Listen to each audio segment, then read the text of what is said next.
ਵਾਹਿਗੁਰੂ।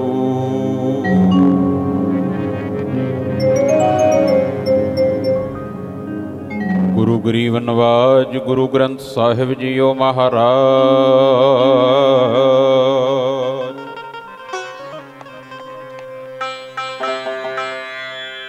ਮਾਨ ਕਰੂੰ ਤੁਧ ਉਪਰੇ ਮੇਰੇ ਪ੍ਰੀਤਮ ਪਿਆਰੇ।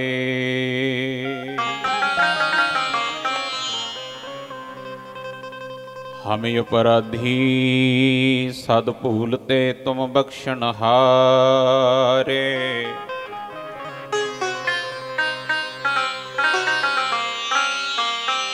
काहू को परोसो है जमीन को जमाने बीच, काहू को परोसो जोर चाकरी जहाज पै।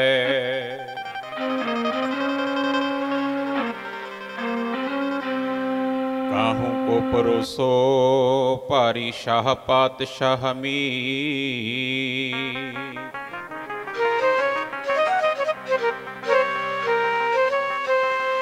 काहू को परोसो है कुटुंबी करे काज पै।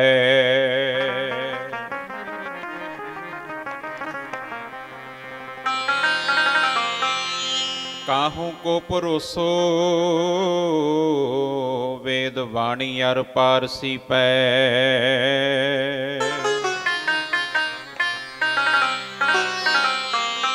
काहू को परोसो संत गिरी की मिजाज पै।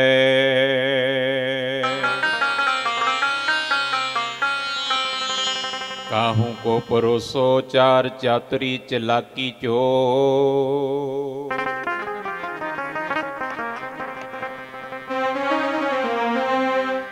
मोको तो परोसो है गुरु ग्रंथ महाराज पै।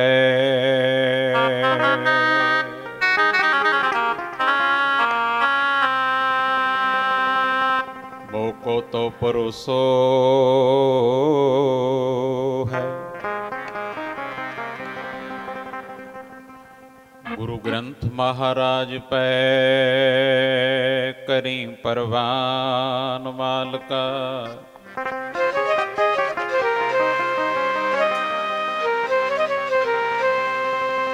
करी परवान मालका।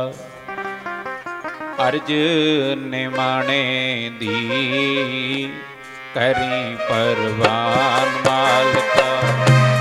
अर्ज निमाणे दी करी परवान मालका। दी करी परवान मालका। अर्ज निमाणे दी करी परवान मालका। माने दी करी परवान मालका। अर्ज निमाणे दी करी परवान मालका। अर्ज निमाणे दी करी परवान मालका। अर्ज निमाणे दी करी परवान मालका। अर्ज निमाणे दी करी परवान मालका। अर्ज निमाणे दी करी परवान दी करी परवान मालका। अर्ज निमाणे दी करी परवान मालका। दीन दुनी दा मालिक तू कुल दुनिया दा पालक। दीन दुनी दा मालिक तू कुल दुनिया दा पालक। दीन दुनिया दा मालिक है तू कुल दुनिया दा मालिक। दीन दुनिया दा मालिक है तू कुल दुनिया दा मालिक। है तू कुल दुनिया दा मालिक। दीन दुनिया दा मालिक है तू कुल दुनिया दा मालिक। ਤੇਰੇ ਘਰ ਸੋਚ ਹੈ ਨੀ,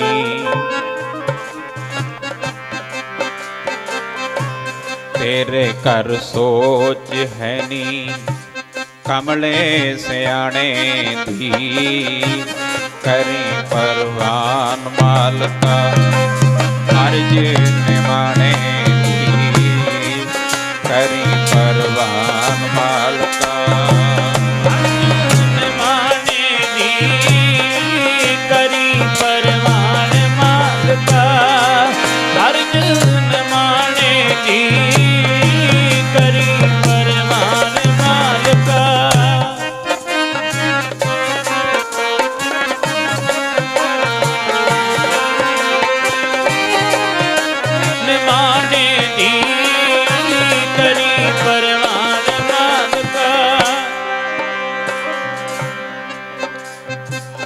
अब गुण परे एक गुण नाही, अमृत छाड़ विखै विख खाही।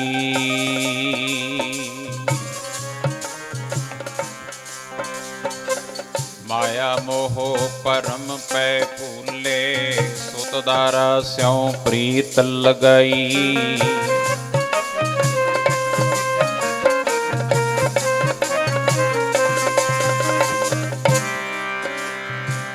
सुतदारा स्यों प्रीत लगाई, एक उत्तम पंथ सुनियो गुर संगत।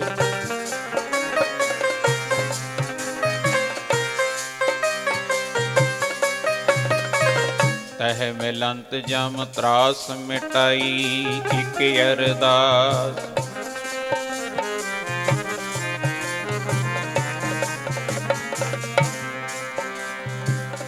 एक अरदास पाठ कीरत की।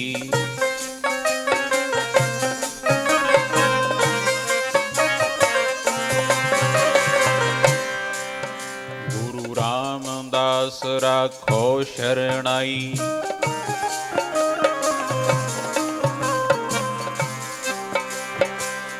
एक दिन मैंडे सतगुर पासों,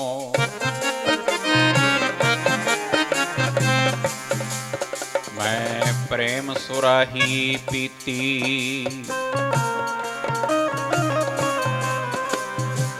भाग्य साडे लिखी फकीरी,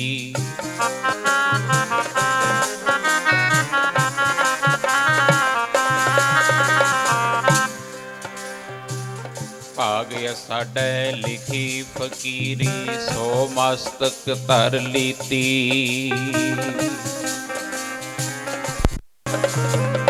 पिछला जन्म अकारथ खोया, हर की भगत ना कीती।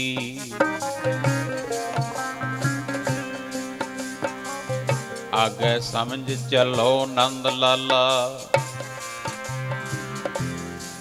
पाछे जो बीती सो बीती।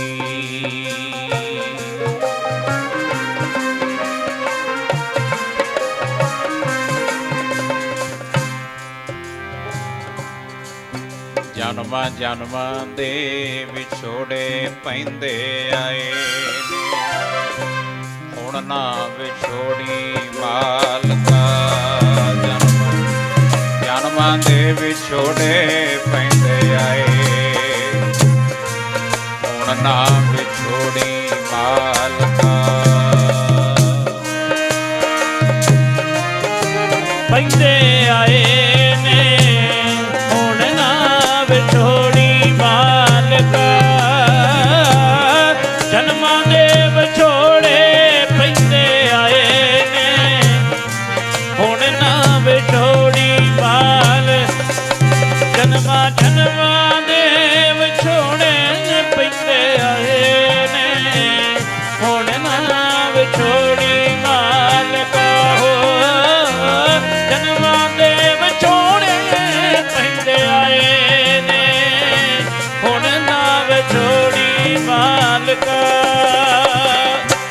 ਜਨਮਾਂ ਦੇ ਵਿਛੋੜੇ ਪੈਂਦੇ ਆਏ, ਵਿਛੋੜੇ ਪੈਂਦੇ ਆਏ ਨੇ, ਵਿਛੋੜੇ ਪੈਂਦੇ ਆਏ।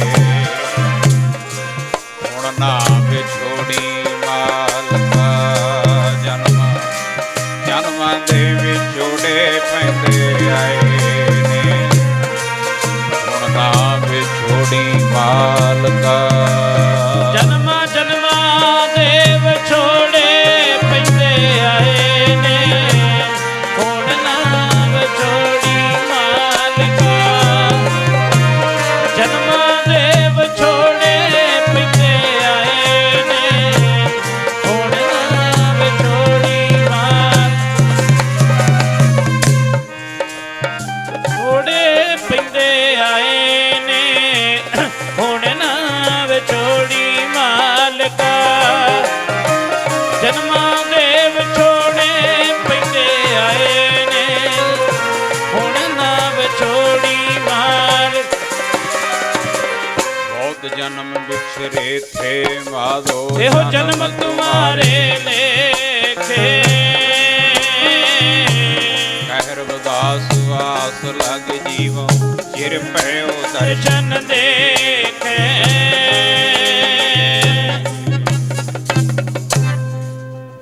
ਪਰਮ ਸਤਿਕਾਰਯੋਗ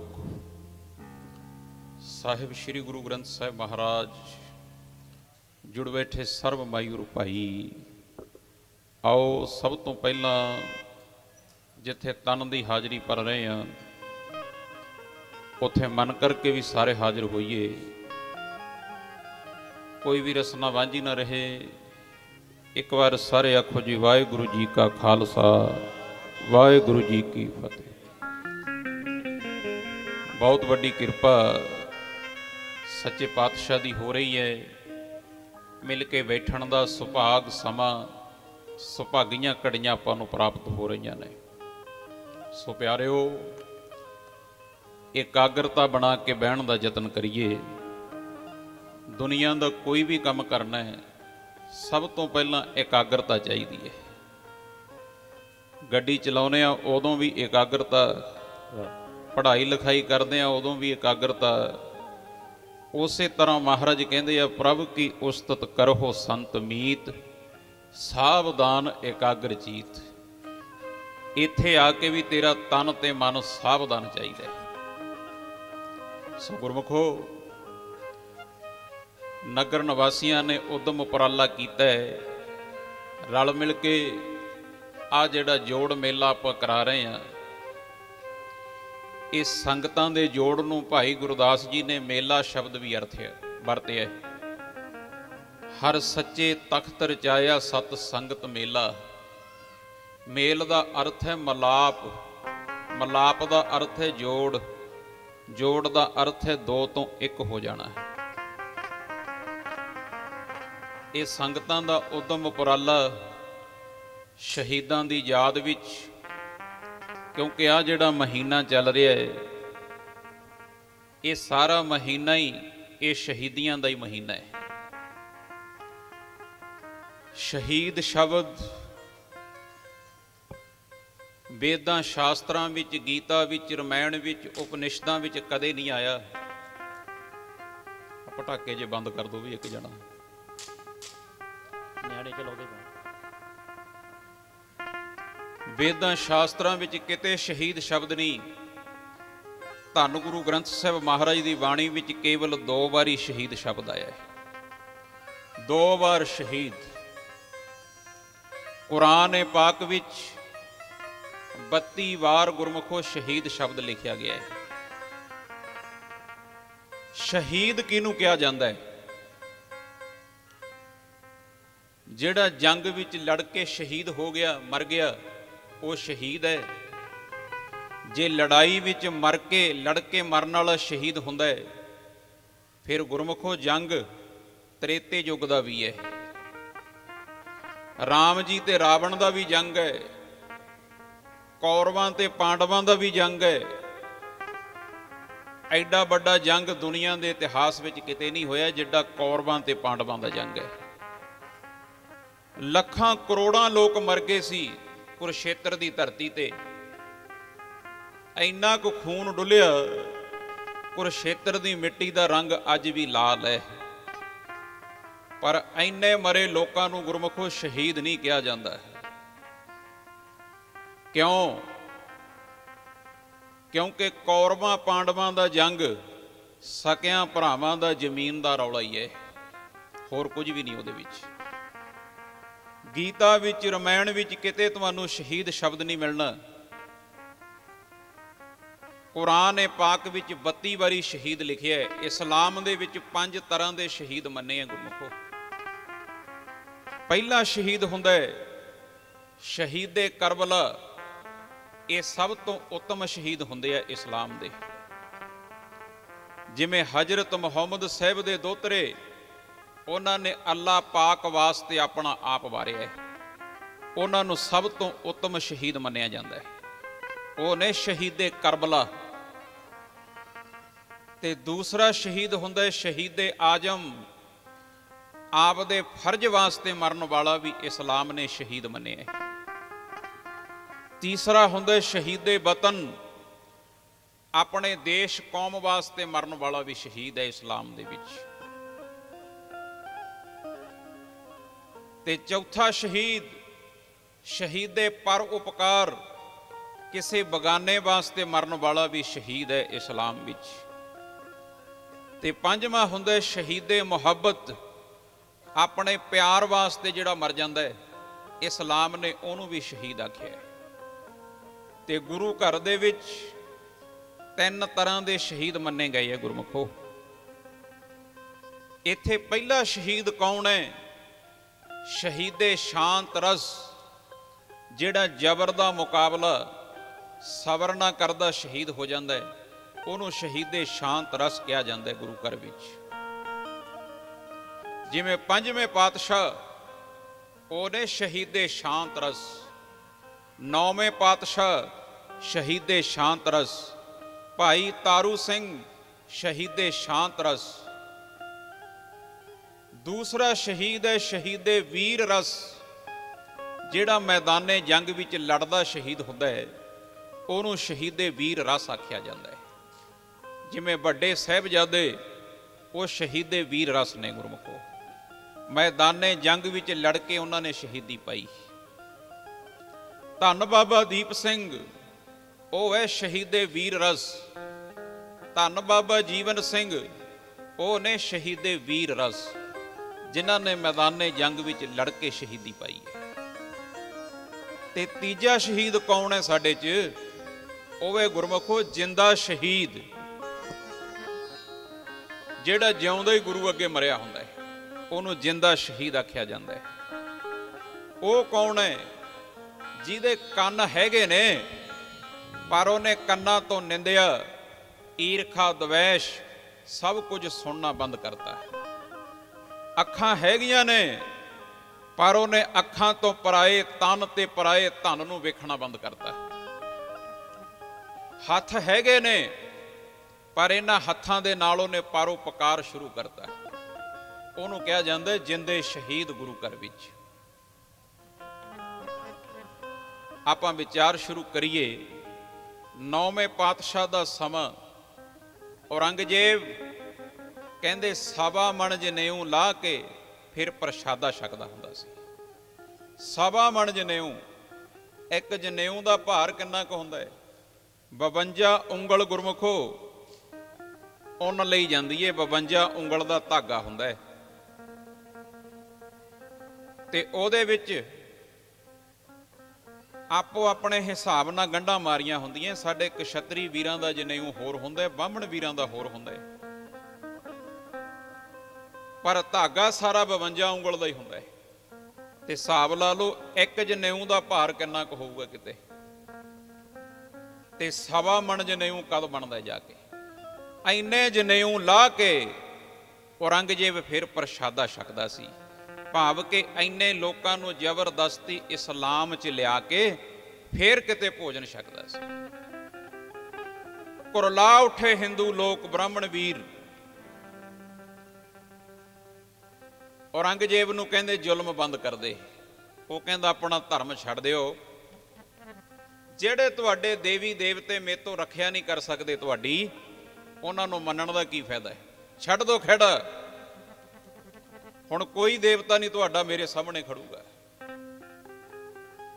ਉਸ ਸਮੇਂ ਦੇ ਫਿਰ ਸੂਝਵਾਨ ਵਿਦਵਾਨ ਪੰਡਤ, ਉਹਨਾਂ ਨੇ ਔਰੰਗਜ਼ੇਬ ਤੋਂ ਸਮਾਂ ਮੰਗਿਆ ਸੀ। ਕਹਿੰਦੇ 6 ਮਹੀਨੇ ਦਾ ਸਮਾਂ ਦੇ ਦੇ, ਅਸੀਂ ਆਰਾਧਨਾ ਕਰਾਂਗੇ ਜੇ ਕੋਈ ਸਾਡੀ ਰਾਖੀ ਵਾਸਤੇ ਦੇਵੀ ਦੇਵਤਾ ਪ੍ਰਗਟ ਹੋ ਗਿਆ ਤਾਂ ਠੀਕ ਹੈ, ਨਹੀਂ ਅਸੀਂ ਆਪੇ ਹੀ ਇਸਲਾਮ 'ਚ ਆ ਜਾਾਂਗੇ। ਇਹ ਮੰਨ ਗਿਆ ਬਾਦਸ਼ਾਹ।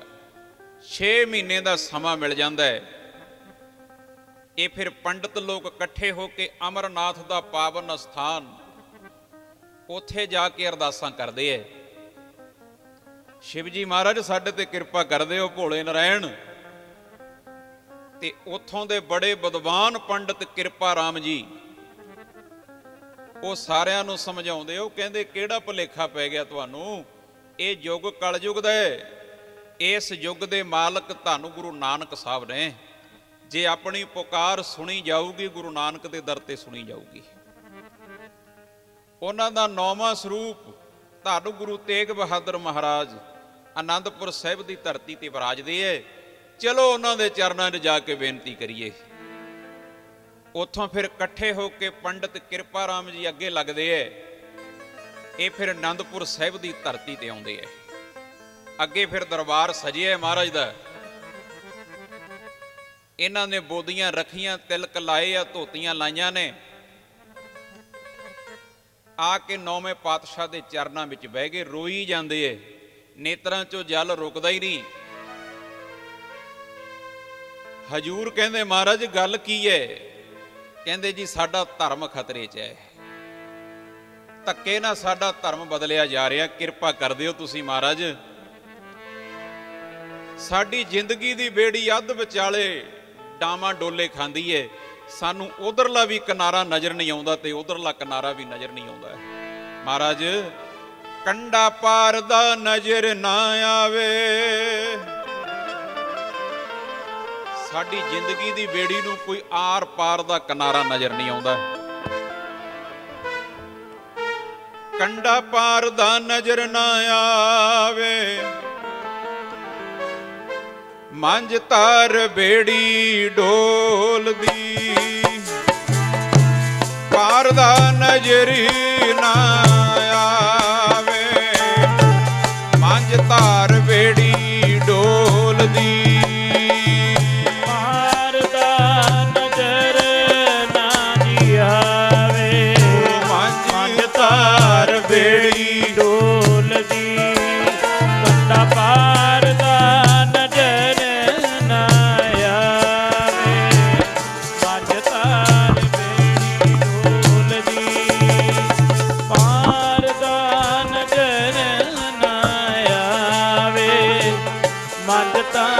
ਬੇੜੀ ਡੋਲਦੀ, ਕੰਡਾ ਪਾਰ ਦਾ ਨਜ਼ਰ ਨਾ ਆਵੇ, ਮੰਝ ਤਾਰ ਬੇੜੀ ਡੋਲਦੀ,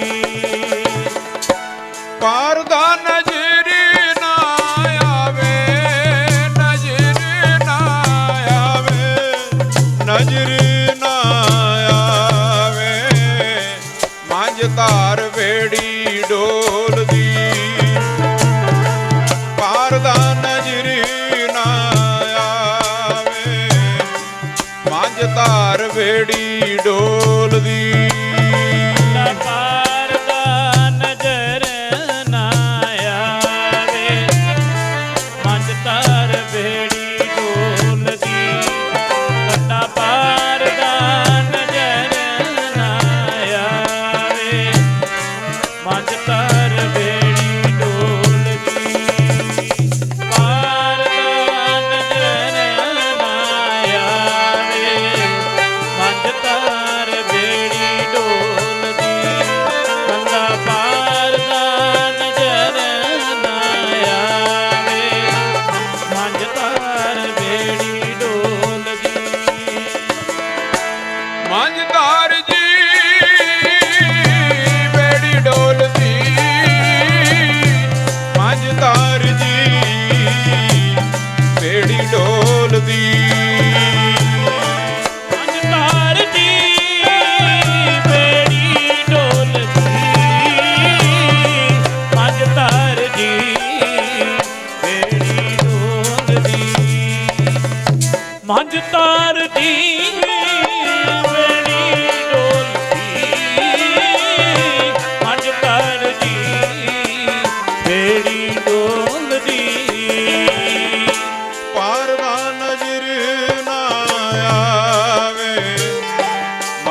ਧਾਰ ਬੇੜੀ ਡੋਲਦੀ, ਮਾਰਦਾ ਨਜ਼ਰ ਨਾ ਆਵੇ, ਮੱਝ ਧਾਰ ਬੇੜੀ ਡੋਲਦੀ।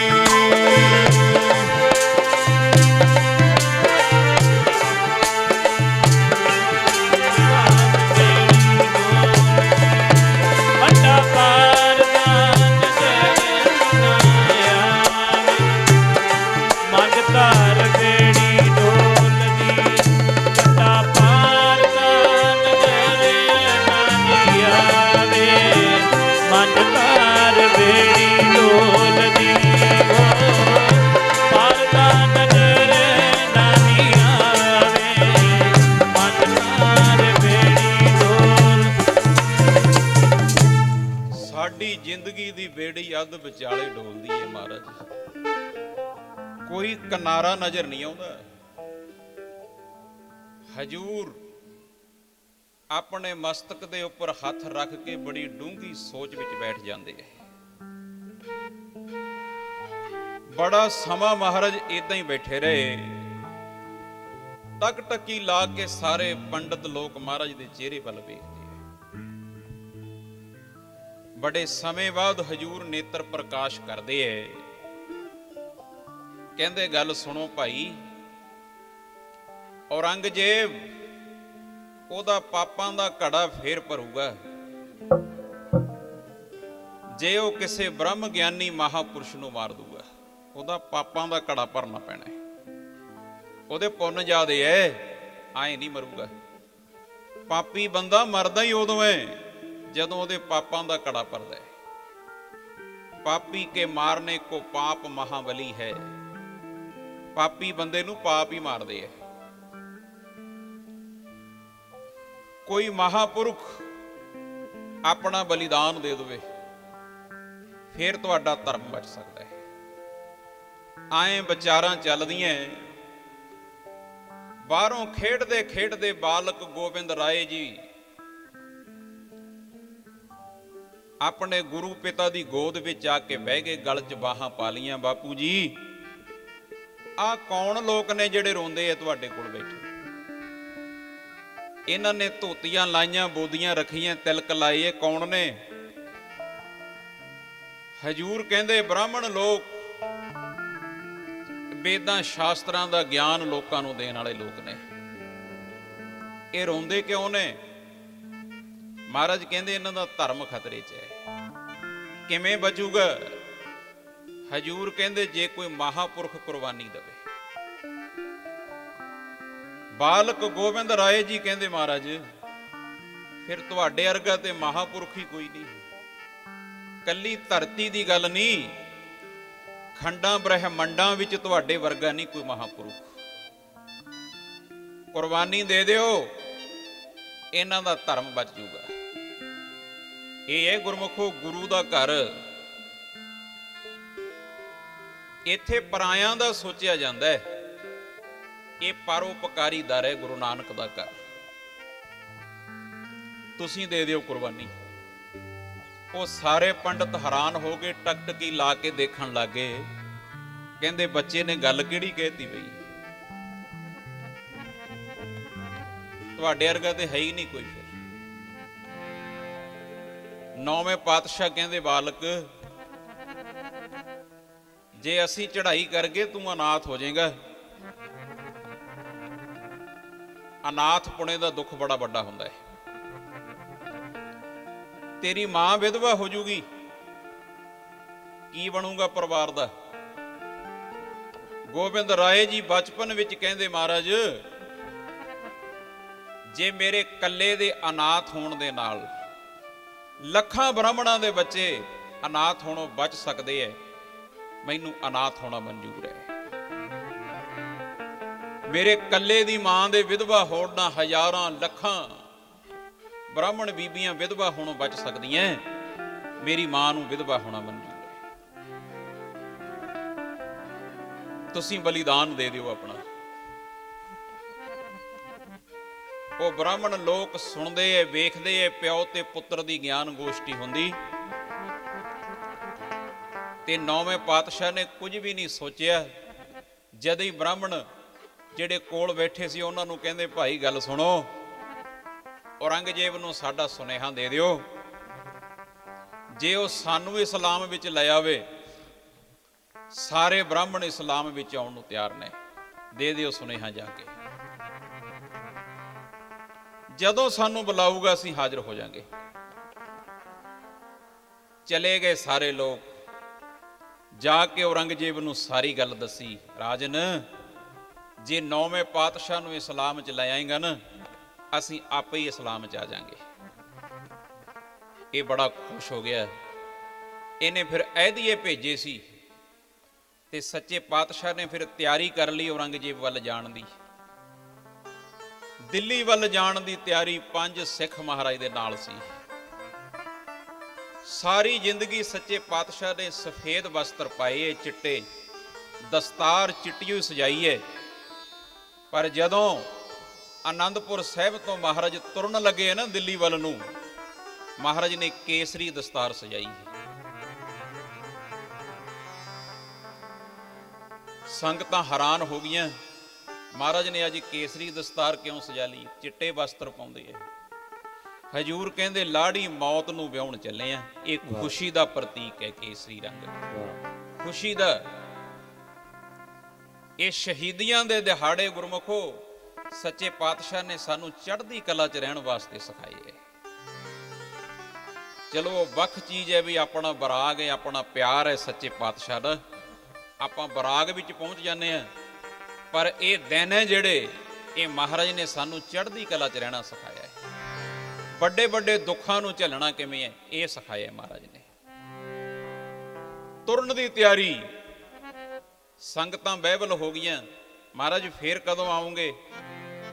ਹਜੂਰ ਜਾਂਦੇ ਜਾਂਦੇ ਬਰਾਗ ਦੀ ਬਾਣੀ ਪੜ੍ਹਦੇ ਜਾਂਦੇ ਐ। ਜਗਤ ਮੈਂ ਝੂਠੀ ਦੇਖੀ ਪ੍ਰੀਤ, ਆਪਣੇ ਸੁਖ ਸੋ ਹੀ ਸਭ ਲਾਗੇ, ਕਿਆ ਦਾਰਾ ਕਿਆ ਮੀਤ। ਸਾਧੋ ਰਚਨਾ ਰਾਮ ਬਣਾਈ, ਇੱਕ ਬਿਨ ਸੈਕ ਅਸਥਿਰ ਮਾਨੈ, ਅਚਰਜ ਕਹਿਓ ਨਾ ਜਾਈ। ਧਨ ਜੋ ਬਨਰ ਫੁੱਲੜਾ ਨਾਠੀ ਅੜੇ, ਦਿਨ ਚਾਰ ਪੱਬਣ ਕੇਰੇ ਪੱਤ, ਜਿਉ ਢਲ ਢੁਲ ਜੁੰਮਣ ਬਾਰ। ਰੰਗ ਮਾਣ ਲੈ ਪਿਆਰਿਆ, ਜਾ ਜੋਬਨ ਨਾ ਹੁੱਲਾ, ਦਿਨ ਥੋੜੜੇ ਥੱਕੇ ਭਇਆ ਪੁਰਾਣਾ ਚੋਲਾ। ਜਾਂਦੇ ਜਾਂਦੇ ਮਹਾਰਾਜ ਬਰਾਗ ਦੀ ਬਾਣੀ ਪੜ੍ਹਦੇ ਐ।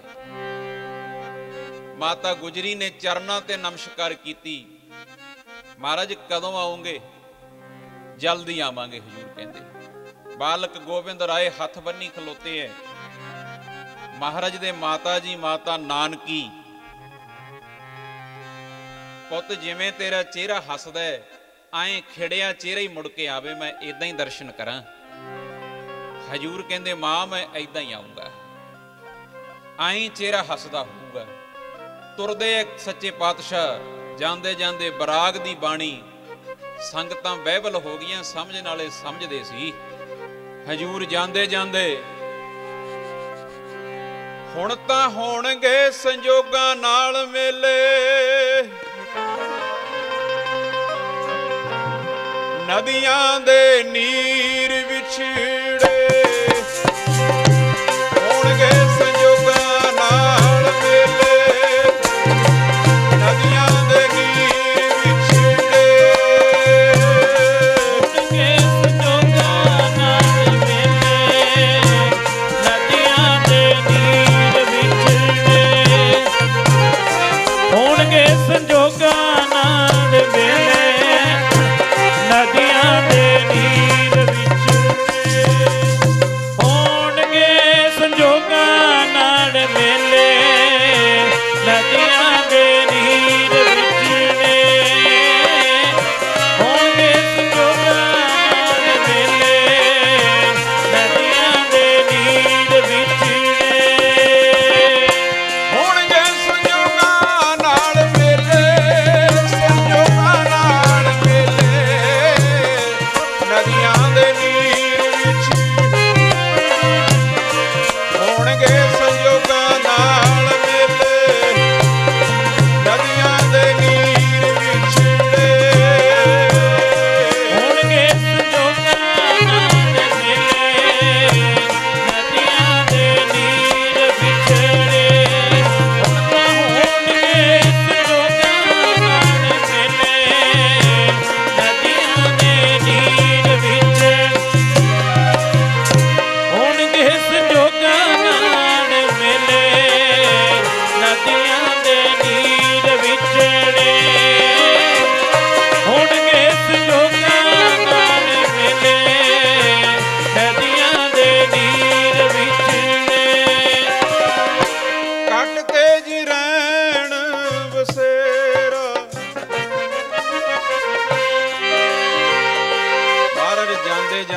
ਵਿਰਾਗ ਦੇ ਬਚਨ ਕਰਦੇ ਐ ਭਾਈ ਸੰਗਤੇ।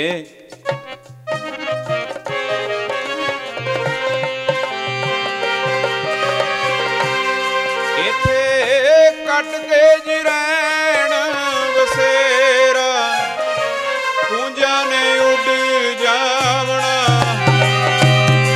ਕੱਟ ਕੇ ਜਿਰੈਣ ਵਸੇਰਾ, ਪੂੰਜਾਂ ਨੇ ਉੱਡ ਜਾਵਣਾ। ਇੱਥੇ ਕੱਟ ਕੇ ਜੀ ਰਹਿਣ ਬਸੇਰਾ, ਪੂੰਜਾਂ ਨੇ ਉੱਡ ਜਾਵਣਾ। ਕੱਟ ਕੇ ਜੀ ਰਹਿਣ ਬਸੇਰਾ, ਪੂੰਜਾਂ ਨੇ ਉੱਡ ਜਾਵਣਾ। ਕੱਟ ਕੇ ਜੀ ਰਹਿਣ ਬਸੇਰਾ, ਪੂੰਜਾਂ ਨੇ ਉੱਡ ਜਾਵਣਾ। ਹੋ ਕੱਟ ਕੇ ਜੀ ਰਹਿਣ ਬਸੇਰਾ, ਪੂੰਜਾਂ ਨੇ ਉੱਡ ਜਾਵਣਾ। ਆਏ ਵਿਰਾਗ ਦੇ ਵਚਨ ਕਰਕੇ ਮਹਾਰਾਜ ਦਿੱਲੀ ਵੱਲ ਨੂੰ ਤੁਰ ਪਏ। ਬੜਾ ਲੰਮਾ ਪਿੰਡ ਹਜੂਰ ਔਰੰਗਜ਼ੇਬ ਦੀ ਕਚਹਿਰੀ ਵਿੱਚ ਪਹੁੰਚਦੇ। ਉਹਨੂੰ ਪਤਾ ਲੱਗ ਗਿਆ ਮਹਾਰਾਜ ਆਏ ਹੈ। ਪੁਰਾਣਿਆਂ ਗ੍ਰੰਥਾਂ ਨੂੰ ਪੜ੍ਹਿਆਂ ਤੇ ਪਤਾ ਲੱਗਦਾ ਹੈ, ਕਹਿੰਦੇ ਔਰੰਗਜ਼ੇਬ ਨੇ ਬੜਾ ਸਤਿਕਾਰ ਕੀਤਾ ਸੀ ਮਹਾਰਾਜ ਦਾ। ਤੇ ਵਚਨ ਕੀ ਕਰਦਾ ਹੈ ਮਹਾਰਾਜ, ਐਵੇਂ ਹਿੰਦੂ ਤੇ ਮੁਸਲਮਾਨ ਆਪਸ ਵਿੱਚ ਲੜਦੇ ਰਹਿੰਦੇ ਐ। ਮੈਂ ਸੋਚਦਾ ਇੱਕੋ ਹੀ ਧਰਮ ਹੋਵੇ ਦੁਨੀਆ 'ਚ, ਹੋਰ ਕੋਈ ਧਰਮ ਨਾ ਹੋਵੇ। ਲੋਕਾਂ ਦੇ ਰੌਲੇ ਮੁੱਕ ਜਾਣਗੇ। ਮੈਂ ਦੋ ਤੋਂ ਇੱਕ ਕਰਨਾ ਚਾਹੁੰਦਾ। ਮੈਂ ਕੋਈ ਮਾੜਾ ਕਰਮ ਨਹੀਂ ਕਰਦਾ, ਬਸ ਦੋ ਤੋਂ ਇੱਕ ਕਰਨਾ ਚਾਹੁੰਦਾ। ਨੌਵੇਂ ਪਾਤਸ਼ਾਹ ਕਹਿੰਦੇ ਬਾਦਸ਼ਾਹ, ਇਹ ਪੰਥ ਧਰਮ ਇਹ ਕਿਸੇ ਬੰਦੇ ਦੀ ਮਰਜ਼ੀ ਨਾਲ ਨਹੀਂ ਚੱਲਦੇ, ਇਹ ਰੱਬ ਦੀ ਮਰਜ਼ੀ ਨਾਲ ਚੱਲਦੇ। ਤੇਰੀ ਮਰਜ਼ੀ ਨਾਲ ਤਾਂ ਤੇਰਾ ਸਰੀਰ ਨਹੀਂ ਚੱਲਦਾ, ਇਹ ਅਕਾਲ ਪੁਰਖ ਦੀ ਮਰਜ਼ੀ ਚੱਲਦੀ ਹੈ ਇੱਥੇ। ਕੌਣ ਚਾਹੁੰਦਾ ਮੈਂ ਬੁੜਾ ਹੋ ਜਾ, ਪਰ ਸਮਾਂ ਆਉਣ ਤੇ ਹੋਣਾ ਪੈਂਦਾ ਹੈ। ਕੌਣ ਚਾਹੁੰਦਾ ਮੈਂ ਬਿਮਾਰ ਹੋ ਜਾ, ਪਰ ਹੋਣਾ ਪੈਂਦਾ ਹੈ।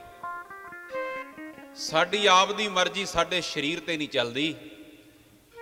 ਇਹ ਸਾਰੀ ਕਾਇਨਾਤ ਨੂੰ ਆਪਣੀ ਮਰਜ਼ੀ ਨਾਲ ਕਿਵੇਂ ਚਲਾ ਲੇਗਾ? ਦੋ ਤੋਂ ਇੱਕ ਕਿਵੇਂ ਕਰ ਦੇਗਾ? ਪੰਥ ਚੱਲੇ ਤਬ ਜਗਤ ਮੇਂ ਜਬ ਤੁਮ ਕਰਹੁ ਸਹਾਏ। ਇਹ ਪੰਥ ਰੱਬ ਦੇ ਚਲਾਏ ਹੈ। ਜਿਵੇਂ ਕੋਈ ਰੱਬ ਦੀ ਬੰਦਗੀ ਕਰਨਾ ਚਾਹੁੰਦਾ ਉਹਨੂੰ ਕਰ ਲੈਣ ਦੇ। ਤੂੰ ਕੌਣ ਹੁੰਨਾ ਕਿਸੇ ਨੂੰ ਰੋਕਣ ਵਾਲਾ? ਅਕਾਲ ਪੁਰਖ ਸਭ ਦਾ ਸਾਂਝਾ ਹੈ, ਉਹਨੂੰ ਜਿਵੇਂ ਕੋਈ ਮੰਨਣਾ ਚਾਹੁੰਦਾ ਉਹਨੂੰ ਮੰਨ ਲੈਣ ਦੇ। ਪਰ ਕਿੱਥੇ ਸਮਝਦਾ ਬਾਦਸ਼ਾਹ? ਨਹੀਂ ਮਹਾਰਾਜ, ਮੈਂ ਦੋ ਤੋਂ ਇੱਕ ਕਰਨਾ ਚਾਹੁੰਦਾ ਹੈ। ਜਦੋਂ ਨਾ ਹੀ ਸਮਝਿਆ, ਹਜੂਰ ਕਹਿੰਦੇ ਤੂੰ ਦੋ ਤੋਂ ਇੱਕ ਕਰਨਾ ਚਾਹੁੰਦਾ ਹੈ, ਸਮਾਂ ਆਊਗਾ ਇੱਕ ਨਹੀਂ ਹੋਣੇ, ਇਹ ਤਿੰਨ ਹੋ ਜਾਣਗੇ। ਇੱਕ ਵੱਖਰਾ ਪੰਥ ਵੀ ਨਾਲ ਚੱਲ ਪੈਣਾ, ਸਿੱਖ ਪੰਥ। ਕਿਵੇਂ ਰੋਕ ਲੇਗਾ ਤੂੰ? ਇਹ ਰੱਬ ਦੀ ਮਰਜ਼ੀ ਹੈ। ਪਰ ਬਾਦਸ਼ਾਹ ਕਿੱਥੇ ਸਮਝਦਾ ਹੈ? ਕਹਿੰਦਾ ਤੁਸੀਂ ਇਸਲਾਮ ਵਿੱਚ ਆ ਜਾਓ, ਤੁਹਾਨੂੰ ਸਾਰੇ ਲੋਕ ਮੰਨਣਗੇ। ਬ੍ਰਾਹਮਣ ਲੋਕ ਵੀ ਮੰਨਣਗੇ, ਇਸਲਾਮ ਦੇ ਲੋਕ ਵੀ ਮੰਨਣਗੇ। ਲੈ ਐਦਾਂ ਦੇ ਲਾਲਚ ਮਹਾਰਾਜ ਨੂੰ ਦਿੰਦਾ ਹੈ।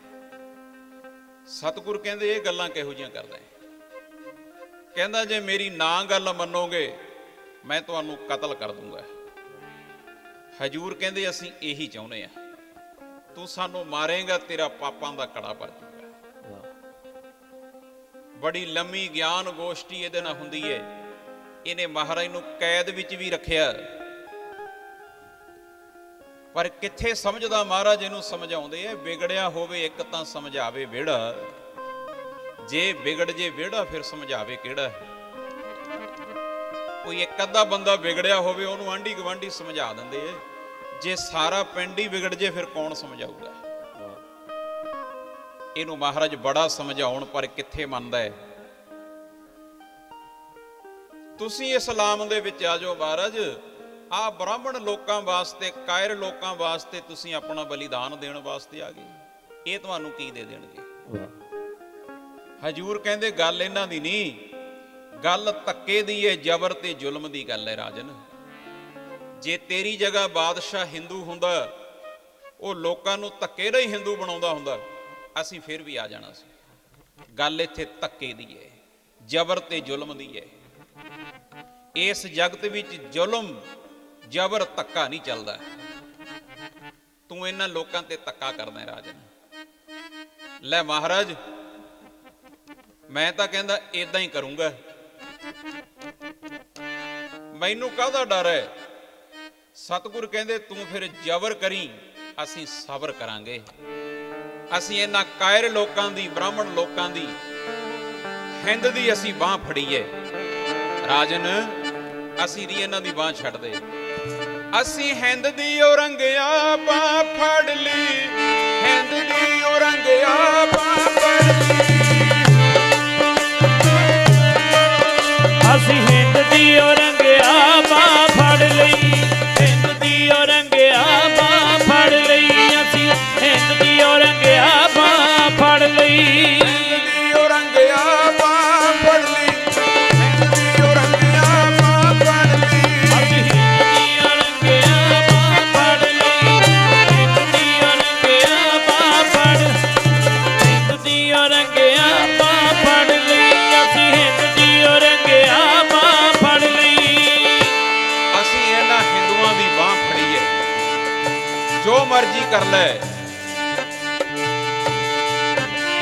ਸਿਰ ਦੇ ਕੇ ਧਰਮ ਬਚਾਉਣਾ, ਹਿੰਦ ਦੀ ਔਰੰਗਿਆ ਬਾਹ ਫੜ ਲਈ, ਹਿੰਦ ਦੀ ਔਰੰਗਿਆ ਬਾਹ ਫੜ ਲਈ।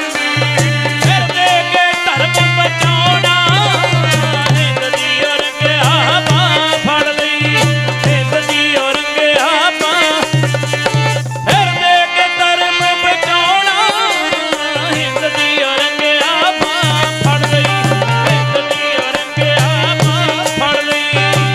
ਦੇ ਕੇ ਧਰਮ ਬਚਾਉਣਾ, ਹਿੰਦ ਦੀ ਔਰੰਗਿਆ ਬਾਹ ਫੜ ਲਈ, ਹਿੰਦ ਦੀ ਔਰੰਗਿਆ ਬਾਹ ਫੜ ਲਈ। ਸਿਰ ਦੇ ਕੇ ਧਰਮ ਬਚਾਉਣਾ, ਹਿੰਦ ਦੀ ਔਰੰਗਿਆ ਬਾਹ ਫੜ ਲਈ, ਹਿੰਦ ਦੀ ਔਰੰਗਿਆ ਬਾਹ।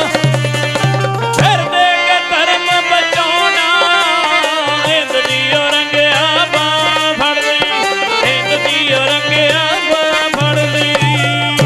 ਜੋ ਮਰਜ਼ੀ ਕਰ ਲੈ, ਅਸੀਂ ਹਿੰਦ ਦੀ ਬਾਹ ਫੜ ਲਈ।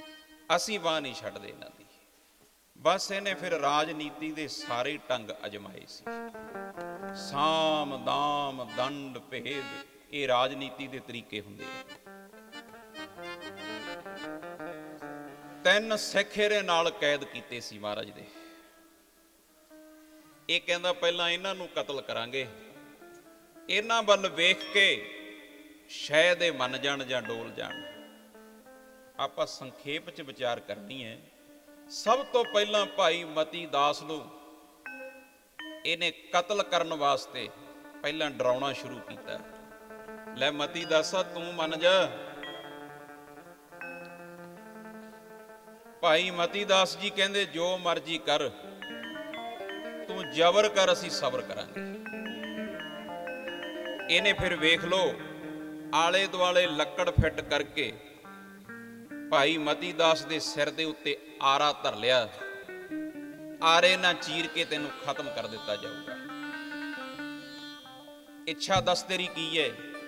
ਭਾਈ ਮਤੀ ਦਾਸ ਜੀ ਕਹਿੰਦੇ ਮੇਰੀ ਇੱਕੋ ਹੀ ਇੱਛਾ ਹੈ, ਜਦੋਂ ਮੇਰੇ ਸਿਰ ਤੇ ਆਰਾ ਫਿਰੇ, ਮੇਰਾ ਮੂੰਹ 9ਵੇਂ ਪਾਤਸ਼ਾਹ ਵੱਲ ਕਰ ਦਿਓ। ਸੱਚੇ ਪਾਤਸ਼ਾਹ ਨੂੰ ਇਹਨੇ ਇੱਕ ਪਿੰਜਰੇ 'ਚ ਕੈਦ ਕੀਤਾ ਸੀ। ਉਹ ਪਿੰਜਰਾ ਇਹੋ ਜਿਹਾ ਸੀ, ਉਹਦੇ 'ਚ ਕਿੱਲ ਲੱਗੇ ਸੀ। ਨਾ ਮਹਾਰਾਜ ਖਲੋ ਸਕਦੇ ਸੀ, ਨਾ ਬਹਿ ਸਕਦੇ ਸੀ, ਨਾ ਪੈ ਸਕਦੇ ਸੀ। ਭਾਈ ਮਤੀ ਦਾਸ ਕਹਿੰਦਾ ਮੇਰਾ ਮੂੰਹ ਮਹਾਰਾਜ ਦੇ ਪਿੰਜਰੇ ਵੱਲ ਕਰ ਦਿਓ। ਜਦੋਂ ਮੇਰੇ ਸਿਰ ਤੇ ਆਰਾ ਚੱਲੇ, ਤਿਆਰੀ ਕਰ ਲਈ ਜਲਾਦਾਂ ਨੇ, ਆਰਾ ਤਿਆਰ ਕਰ ਲਿਆ। ਜਦੋਂ ਸਿਰ ਦੇ ਉੱਤੇ ਆਰਾ ਧਰਦੇ ਐ ਭਾਈ ਮਤੀ ਦਾਸ ਦੇ, ਇਹਨੇ ਫਿਰ 9ਵੇਂ ਪਾਤਸ਼ਾਹ ਵੱਲ ਵੇਖ ਕੇ ਨਮਸਕਾਰ ਕੀਤੀ, ਹੱਥ ਜੋੜ ਲਏ, ਗੁਪਤੀ ਸਵਾਲ ਕੀਤਾ ਆਪਣੇ ਅੰਦਰੋਂ, ਮਹਾਰਾਜ ਆ ਦੇਹ ਦੇ ਬੰਧਨ ਛੱਡਣ ਲੱਗਿਆ ਮੈਂ, ਕੋਈ ਉਪਦੇਸ਼ ਬਖਸ਼ ਦਿਓ। ਗੁਪਤ ਸਵਾਲ ਹੈ ਭਾਈ ਮਤੀ ਦਾਸ ਦਾ। ਤੇ ਨੌਵੇਂ ਪਾਤਸ਼ਾਹ ਨੇ ਪਿੰਜਰੇ ਵਿੱਚ ਖਲੋਤਿਆਂ ਨੇ ਆਪਣੀ ਦਸਤਾਰ ਦੇ ਵਿੱਚੋਂ ਕੰਘਾ ਲਾਇਆ। ਭਾਈ ਮਤੀ ਦਾਸ ਨੂੰ ਐਂ ਕੰਘਾ ਵਿਖਾ ਕੇ ਫਿਰ ਆਪਣੇ ਕੇਸਾਂ ਦੇ ਵਿੱਚ ਹੀ ਰੱਖ ਲਿਆ। ਭਾਈ ਮਤੀ ਦਾਸ ਨੇ ਨਮਸਕਾਰ ਕਰਤੀ, ਧੰਨ ਮਹਾਰਾਜ, ਮੇਰੀ ਜ਼ਿੰਦਗੀ ਸਫਲ ਹੋ ਗਈ। ਕੰਘਾ ਵਿਖਾਇਆ ਮਹਾਰਾਜ ਨੇ, ਕੀ ਸਮਝਾਇਆ? ਮਤੀ ਦਾਸ, ਆ 2 ਪੈਸੇ ਦੀ ਲੱਕੜੀ ਏ, ਪਰ ਇਹਨੂੰ ਆਪਾਂ 10ਵੇਂ ਦੁਆਰ ਦੇ ਵਿੱਚ ਰੱਖਦੇ ਆਂ, ਐਂ ਕੇਸਾਂ ਦੇ ਵਿੱਚ, ਦਸਤਾਰ ਦੇ ਵਿੱਚ ਰੱਖਦੇ ਆਂ। ਸਭ ਤੋਂ ਉੱਚੀ ਜਗ੍ਹਾ ਤੇ ਕੰਘਾ ਕਿਉਂ ਰੱਖੀਦਾ? ਕਿਉਂਕਿ ਇਹਨੇ ਆਪ ਦੇ ਵਿੱਚ ਆਰੀ ਫਰਵਾਈ ਹੈ। ਮਤੀ ਦਾਸ, ਜੇ ਉੱਚਾ ਹੋਣਾ ਚਾਹੁੰਦਾ ਆਪਣੇ ਅੰਦਰ ਆਰਾ ਫਰਵਾ ਲੈ। ਐਂ ਗੁਪਤ ਮਹਾਰਾਜ ਨੇ ਜਵਾਬ ਦਿੱਤਾ। ਭਾਈ ਮਤੀ ਦਾਸ ਦੇ ਸਿਰ ਤੇ ਆਰਾ ਚੱਲਦਾ ਹੈ ਤੇ ਇਹਨਾਂ ਨੇ ਜਪਜੀ ਸਾਹਿਬ ਦਾ ਪਾਠ ਸ਼ੁਰੂ ਕਰ ਲਿਆ। ਤੇ ਜਲਾਦ ਨੂੰ ਕਹਿੰਦੇ, ਜਲਾਦਾ ਬਹੁਤੀ ਕਾਹਲੀ ਨਾ ਕਰ ਲਈ, ਕਿਤੇ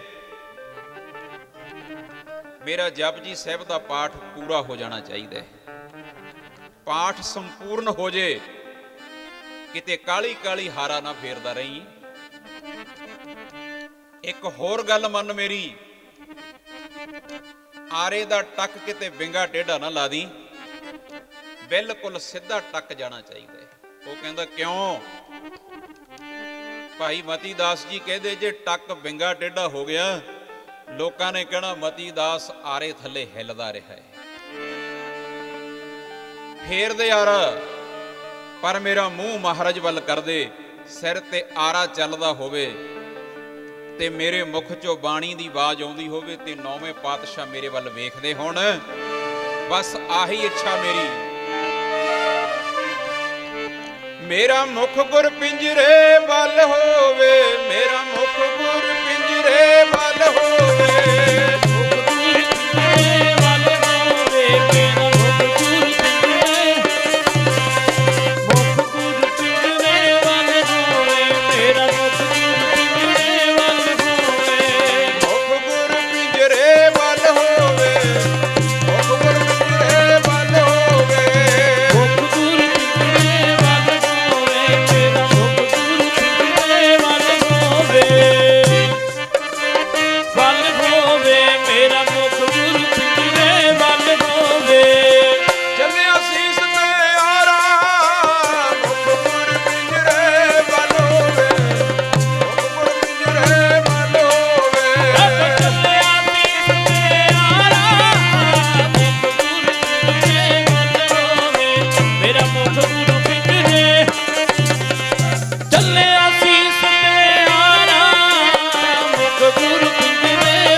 ਬਾਣੀ ਚੱਲਦੀ ਏ।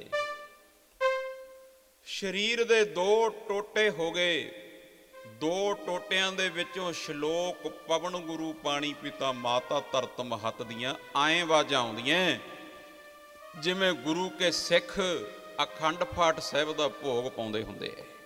ਐਂ ਗਾ ਗਾ ਕੇ ਸ਼ਲੋਕ ਦੀ ਆਵਾਜ਼ ਆਉਂਦੀ ਹੈ 2 ਟੋਟਿਆਂ 'ਚੋਂ। ਇੱਥੇ ਤੁਸੀਂ ਮਸਤਾਂ ਦੀਆਂ ਗੱਲਾਂ ਕਰਦੇ ਹੋ, ਫਲਾਨਾ ਮਸਤ ਫਲਾਨਾ ਮਸਤ, ਪਰ ਜਿਹੜੇ ਗੁਰੂ ਨਾਨਕ ਦੇ ਘਰ ਦੇ ਮਸਤ ਨੇ ਇਹਨਾਂ ਵਰਗਾ ਕੌਣ ਹੋ ਜਾਊਗਾ। ਆ ਹੈ ਮਸਤੀ, ਬੀੜੀਆਂ ਪੀਣ ਨਾਲ ਹੀ ਮਸਤੀ ਤੁਸੀਂ ਭਾਲਦੇ ਫਿਰਦੇ ਹੋ, ਚਲਮਾ ਪੀ ਪੀ ਮਸਤੀ। ਆ ਨੇ ਗੁਰੂ ਨਾਨਕ ਦੇ ਘਰ ਦੇ ਮਸਤ। 2 ਟੋਟਿਆਂ ਚੋਂ ਆਵਾਜ਼ ਆਉਂਦੀ ਹੈ, ਸ਼ਲੋਕ ਪਵਨ ਗੁਰੂ ਪਾਣੀ ਪਿਤਾ। ਭਾਈ ਦਿਆਲਾ ਜੀ ਦੀ ਵਾਰੀ ਆ ਗਈ, ਦੇਗ ਦੇ ਵਿੱਚ ਵਹਾ ਕੇ ਉੱਪਰੋਂ ਢੱਕਣ ਲਾਤਾ, ਪਾਣੀ ਦੀ ਦੇਗ ਭਰ ਕੇ। ਚਲੋ ਆ ਫੋਟੋਆਂ ਆਪਾਂ ਵੇਖ ਲੈਨੇ, ਸਮਝਾਉਣ ਦਾ ਤਰੀਕਾ ਹੁੰਦਾ ਹੈ। ਇਹਦੇ ਵਿੱਚ ਭਾਈ ਸਾਹਿਬ ਦਾ ਮੂੰਹ ਬਾਹਰ ਵਿਖਾ ਦਿੰਦੇ ਆ, ਚਲੋ ਸਮਝਾਉਣ ਦਾ ਤਰੀਕਾ ਹੈ। ਪਰ ਉੱਪਰੋਂ ਢੱਕਣ ਲਾਤਾ ਸੀ ਤੇ ਥੱਲੇ ਅੱਗ ਬਾਲਤੀ। ਅੱਗ ਬਲਦੀ ਏ, ਉੱਪਰ ਢੱਕਣ ਥਾਣੀ ਭਾਫਾਂ ਨਿਕਲਦੀਆਂ। ਭਾਫਾਂ ਦੇ ਵਿੱਚ ਦੀ ਜਪਜੀ ਸਾਹਿਬ ਦੀ ਬਾਣੀ ਮੰਨੇ ਕੀ ਗਤ ਕਹੀ ਨਾ ਜਾਏ। ਐਂ ਬਾਣੀ ਦੀਆਂ ਆਵਾਜ਼ਾਂ ਭਾਫਾਂ ਵਿੱਚ ਹੀ ਆਉਂਦੀਆਂ। ਭਾਈ ਸਤੀਦਾਸ ਐਂ ਰੂੰ ਚ ਲਪੇਟਦਾ ਫਿਰ ਉਹਨਾਂ ਨੂੰ, ਐ ਰੱਸੀਆਂ ਬੰਨ੍ਹਤੀਆਂ ਉੱਤੇ ਤੇ ਪੈਰਾਂ ਵਾਲੇ ਪਾਸਿਓਂ ਅੱਗ ਲਾਤੀ। ਇਹ ਰੂੰ ਦੀ ਅੱਗ ਤੁਹਾਨੂੰ ਪਤਾ ਹੈ ਹੌਲੀ ਹੌਲੀ ਐਂ ਧੁਖਦੀ ਜਾਂਦੀ ਹੁੰਦੀ ਹੈ, ਐਂ ਅੱਗ ਲੱਗਦੀ ਹੈ, ਧੁਖਦੀ ਹੈ ਤੇ ਮੁਖ ਦੇ ਵਿੱਚੋਂ ਜਪਜੀ ਸਾਹਿਬ ਦੀ ਬਾਣੀ ਦੀ ਆਵਾਜ਼ ਆਉਂਦੀ ਹੈ। ਏਦਾਂ ਤਿੰਨਾਂ ਨੂੰ ਸ਼ਹੀਦ ਕੀਤਾ ਹੈ। ਫਿਰ ਗੁਰਮੁਖੋ 9ਵੇਂ ਪਾਤਸ਼ਾਹ ਨੂੰ ਸ਼ਹੀਦ ਕਰਨ ਵਾਸਤੇ ਦਿਨ ਦੇ 12 ਵਜੇ ਦਾ ਸਮਾਂ ਸੀ। ਉਹ ਬਰੋਟਾ ਸਾਹਿਬ ਪਹਿਲਾਂ ਸੰਗਤਾਂ ਦਰਸ਼ਨ ਕਰਦੀਆਂ ਰਹੀਆਂ ਜਿੱਥੇ ਮਹਾਰਾਜ ਸ਼ਹੀਦ ਹੋਏ ਹੈ। ਹੁਣ ਤਾਂ ਤੁਹਾਨੂੰ ਪਤਾ ਵੀ ਕਾਰ ਸੇਵਾ ਵਾਲਾ ਨੇ ਛੱਡੇ ਹੀ ਕੱਖ ਨਹੀਂ, ਕੋਈ ਇਤਿਹਾਸੀ ਸਾਡਾ ਨਿਸ਼ਾਨ ਨਹੀਂ ਰਹਿਣ ਦਿੱਤਾ। ਉਹ ਬਰੋਟਾ ਜਿਉਂ ਦਾ ਤਿਉਂ ਸੀ, ਪਰ ਹੁਣ ਨਹੀਂ ਲੱਭਦਾ ਉੱਥੇ। ਹੁਣ ਉੱਥੇ ਇੱਕ ਮੁੱਢ ਜਿਹਾ ਧਰਿਆ ਹੋਇਆ ਹੈ। ਬਰੋਟੇ ਦੇ ਦਰਖਤ ਦੇ ਥੱਲੇ ਮਹਾਰਾਜ ਨੂੰ ਲਿਆਂਦਾ ਗਿਆ।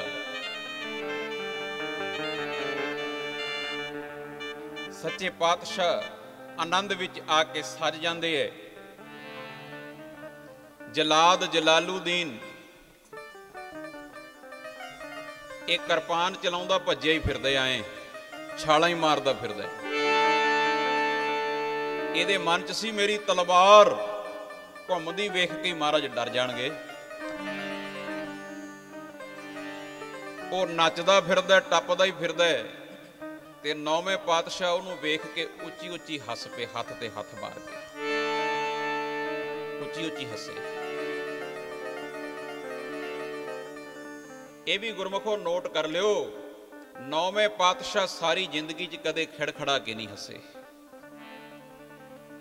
ਜ਼ਿੰਦਗੀ 'ਚ ਇੱਕ ਵਾਰੀ ਹੱਸੇ ਐ, ਜਦੋਂ ਮੌਤ ਸਾਹਮਣੇ ਸੀ ਉਦੋਂ ਹੱਸੇ ਐ। ਸਾਰੀ ਬਾਣੀ ਵੇਖੋ, ਧੰਨ ਗੁਰੂ ਗ੍ਰੰਥ ਸਾਹਿਬ ਮਹਾਰਾਜ ਵਿੱਚ 9ਵੇਂ ਪਾਤਸ਼ਾਹ ਦੀ ਸਾਰੀ ਬਰਾਗਮਈ ਬਾਣੀ ਹੈ। ਕਿਤੇ 9ਵੇਂ ਮਹੱਲੇ ਦੇ ਸ਼ਲੋਕ ਤੂੰ ਅੰਦਰੋਂ ਸੁਣੇ, ਧੱਕੇ ਨਹੀਂ ਤੇਰੇ ਅੱਖਾਂ ਚੋਂ ਜਲ ਵਗ ਪਊਗਾ। ਇਹ ਬਰਾਗ ਦੀ ਬਾਣੀ ਹੈ। ਖਿੜਖੜਾ ਕੇ ਨਹੀਂ ਸੀ ਮਹਾਰਾਜ ਕਦੇ ਹੱਸੇ, ਥੋੜਾ ਮੁਸਕਰਾਉਂਦੇ ਹੁੰਦੇ ਸੀ। ਐਵੇਂ ਰਾੜੇ ਵਾਲੇ ਮਹਾਂਪੁਰਖ ਸਾਰੀ ਜ਼ਿੰਦਗੀ ਮਹਾਰਾਜ ਖਿੜਖੜਾ ਕੇ ਨਹੀਂ ਹੱਸੇ ਸੀ, ਬਾ ਮਾੜਾ ਮੋਟਾ ਕਦੇ ਕਦੇ ਮੁਸਕਰਾਉਂਦੇ ਹੁੰਦੇ ਸੀ। ਹੱਸਣਾ ਹੋਰ ਹੈ, ਮੁਸਕਰਾਉਣਾ ਹੋਰ ਹੈ।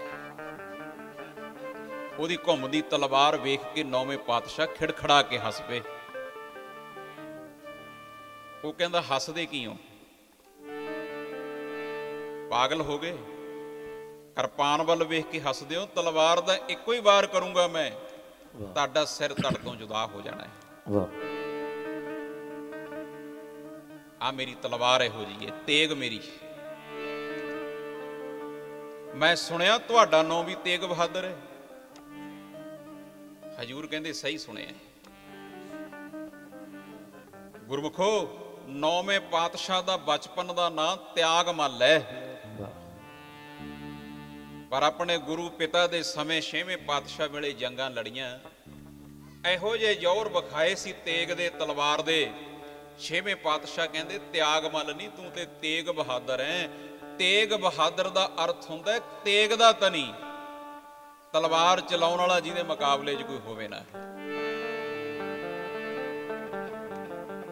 ਮਹਾਰਾਜ ਕਹਿੰਦੇ ਸਹੀ ਸੁਣਿਆ ਤੂੰ, ਤੇਗ ਬਹਾਦਰ ਸਾਡਾ ਨਾਮ ਹੈ। ਕਹਿੰਦਾ ਫਿਰ ਰੌਲਾ ਕਾਹਦਾ? ਐਂ ਨਹੀਂ ਮੈਂ ਤਲਵਾਰ ਮਾਰਦਾ, ਚੱਕੋ ਤਲਵਾਰ, ਜੰਗ ਕਰਦੇ ਆ, ਵੇਖਦੇ ਆ ਕਿਹੜਾ ਤੇਗ ਦਾ ਬਹਾਦਰ ਹੈ। ਕੋਈ ਔਰ ਤਾਂ ਵਿਖਾਓ, ਪਤਾ ਤੇ ਲੱਗੇ ਤੇਗ ਦੇ ਬਹਾਦਰ ਹੋ ਤੁਸੀਂ। ਉੱਥੇ ਫਿਰ ਮਹਾਰਾਜ ਨੇ ਜਿਹੜੇ ਬਚਨ ਕੀਤੇ, ਕਹਿੰਦੇ ਔਰੰਗਜ਼ੇਬ ਨੂੰ ਕਹਿ ਦੀ ਜਾ ਕੇ, ਜਲਾਦਾ ਇਹੋ ਜਿਹੇ ਸਮੇਂ ਮਹਾਰਾਜ ਉਸ ਜਲਾਦ ਨੂੰ ਬਚਨ ਕਰਦੇ ਆ, ਸੁਨੇਹਾ ਔਰੰਗਜ਼ੇਬ ਨੂੰ ਦਿੰਦੇ ਆ, ਲੈ ਦੇ ਦੀ ਸੁਨੇਹਾ। ਮੈਂ ਹਾਂ ਤੇਰੇ ਕੱਢ ਲੈ ਤੇਗ ਤੂੰ ਵੀ ਇੱਕ ਦੋ ਨੀ ਕੱਢ ਲੈ 100 ਤੇਗਾਂ। ਮਹਾਰਾਜ ਕਹਿੰਦੇ ਭਾਵੇਂ 100 ਤੇਗ ਕੱਢ, ਆਏ ਨਹੀਂ ਡਰਦੇ ਅਸੀਂ। ਹਾਂਜੀ, ਮੈਨੂੰ ਲਕਵਾ ਹੈ ਤੇਗ ਬਹਾਦਰੀ ਦਾ,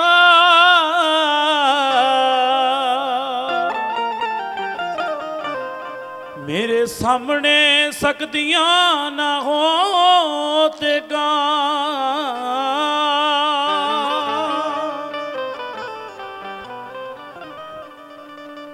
ਮੈਂ ਤਾਂ ਜੰਮਦਿਆਂ ਤੇਗਾਂ ਦੀ ਸ਼ਾਮਾਣੀ, ਵੇਖ ਪਿਤਾ ਦੇ ਪੈਨੀਆਂ ਦੋ ਤੇਗਾਂ। ਜ਼ਰੂਰ ਕਹਿੰਦੇ ਕੀ ਡਰਾਉਣਾ ਤੇਗਾਂ ਤੋਂ, ਮੈਨੂੰ ਲਕਬ ਹੈ ਤੇਗ ਬਹਾਦਰੀ ਦਾ। ਬੜਾ ਸ਼ੌਂਕ ਹੈ ਸਾਨੂੰ ਤਲਵਾਰਾਂ ਨਾਲ ਖੇਡਣ ਦਾ। ਮੈਂ ਬਚਪਨ ਵਿੱਚ ਤੇਗਾਂ ਦੀ ਛਾਂ ਮਾਣੀ, ਪਹਿਨੀਆਂ ਬਾਪੂ ਦੇ ਵੇਖੀਆਂ 2 ਤੇਗਾਂ। ਮੇਰੇ ਬਾਪੂ ਜੀ ਪਿਤਾ ਜੀ 2 ਤਲਵਾਰਾਂ ਪਾਉਂਦੇ ਸੀ, ਮੈਂ ਬਚਪਨ ਤੋਂ ਹੀ ਵੇਂਦਾ ਰਿਹਾ। ਹਾਂਜੀ, ਮੇਰੇ ਪਿਤਾ ਦੀ ਅਣਖ ਬਹਾਦਰੀ ਨੂੰ ਉਦੋਂ ਪਰਖਿਆ ਤੇਰੇ ਪਿਓ ਤੇਗਾਂ।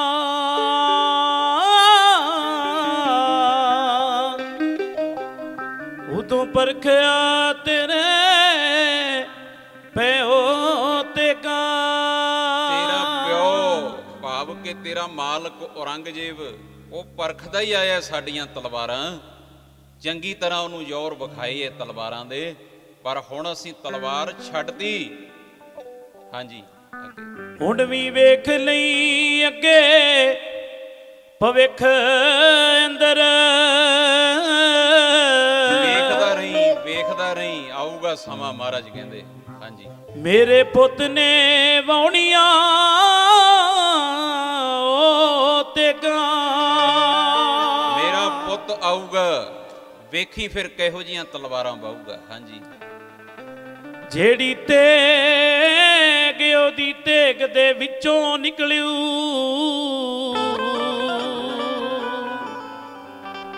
ਲੈਣੀਆਂ ਲੱਖਾਂ ਹੀ ਤੇਰੀਆਂ ਖੋ ਤੇਗਾਂ।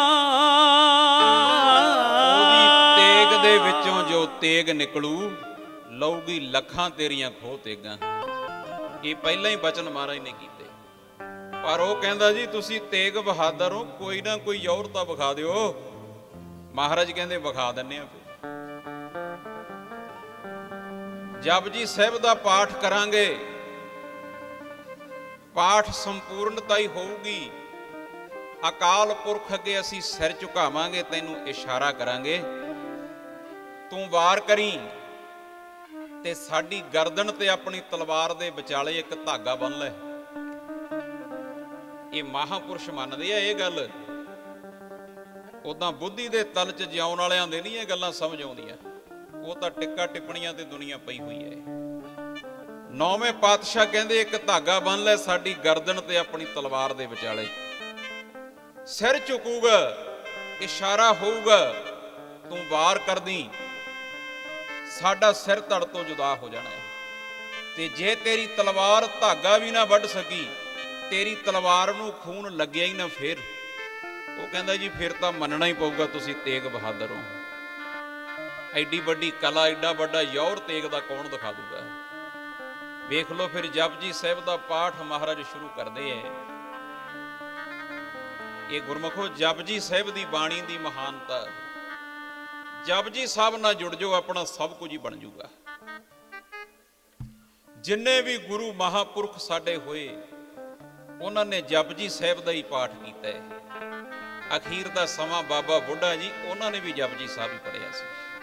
ਭਾਈ ਗੁਰਦਾਸ ਜੀ ਨੇ ਵੀ ਜਪਜੀ ਸਾਹਿਬ ਹੀ ਪੜ੍ਹਿਆ। ਹੋਰ ਮਹਾਪੁਰਖ ਜਿੰਨੇ ਵੀ ਹੋਏ, ਧੰਨ ਬਾਬਾ ਆਨੰਦ ਸਿੰਘ ਜੀ ਮਹਾਰਾਜ ਨਾਨਕਸਰ ਵਾਲੇ, ਅਖੀਰ ਦੇ ਸਮੇਂ ਉਹਨਾਂ ਨੇ ਵੀ ਜਪਜੀ ਸਾਹਿਬ ਦੇ ਪਾਠ ਕੀਤਾ ਹੈ। ਤੇ ਰਾੜੇ ਵਾਲੇ ਮਹਾਂਪੁਰਖਾਂ ਨੇ ਵੀ, ਧੰਨ ਬਾਬਾ ਜੀ ਮਸਤੂਆਣੇ ਵਾਲੇ, ਅਖੀਰ ਦੇ ਸਮੇਂ ਜਪਜੀ ਸਾਹਿਬ ਦਾ ਹੀ ਪਾਠ ਕੀਤਾ ਹੈ। ਮਹਾਰਾਜ ਕਹਿੰਦੇ ਇਸ਼ਾਰਾ ਕਰਾਂਗੇ ਤੂੰ ਬਾਹਰ ਕਰਦੀ। ਪਾਠ ਸ਼ੁਰੂ ਹੋ ਗਿਆ।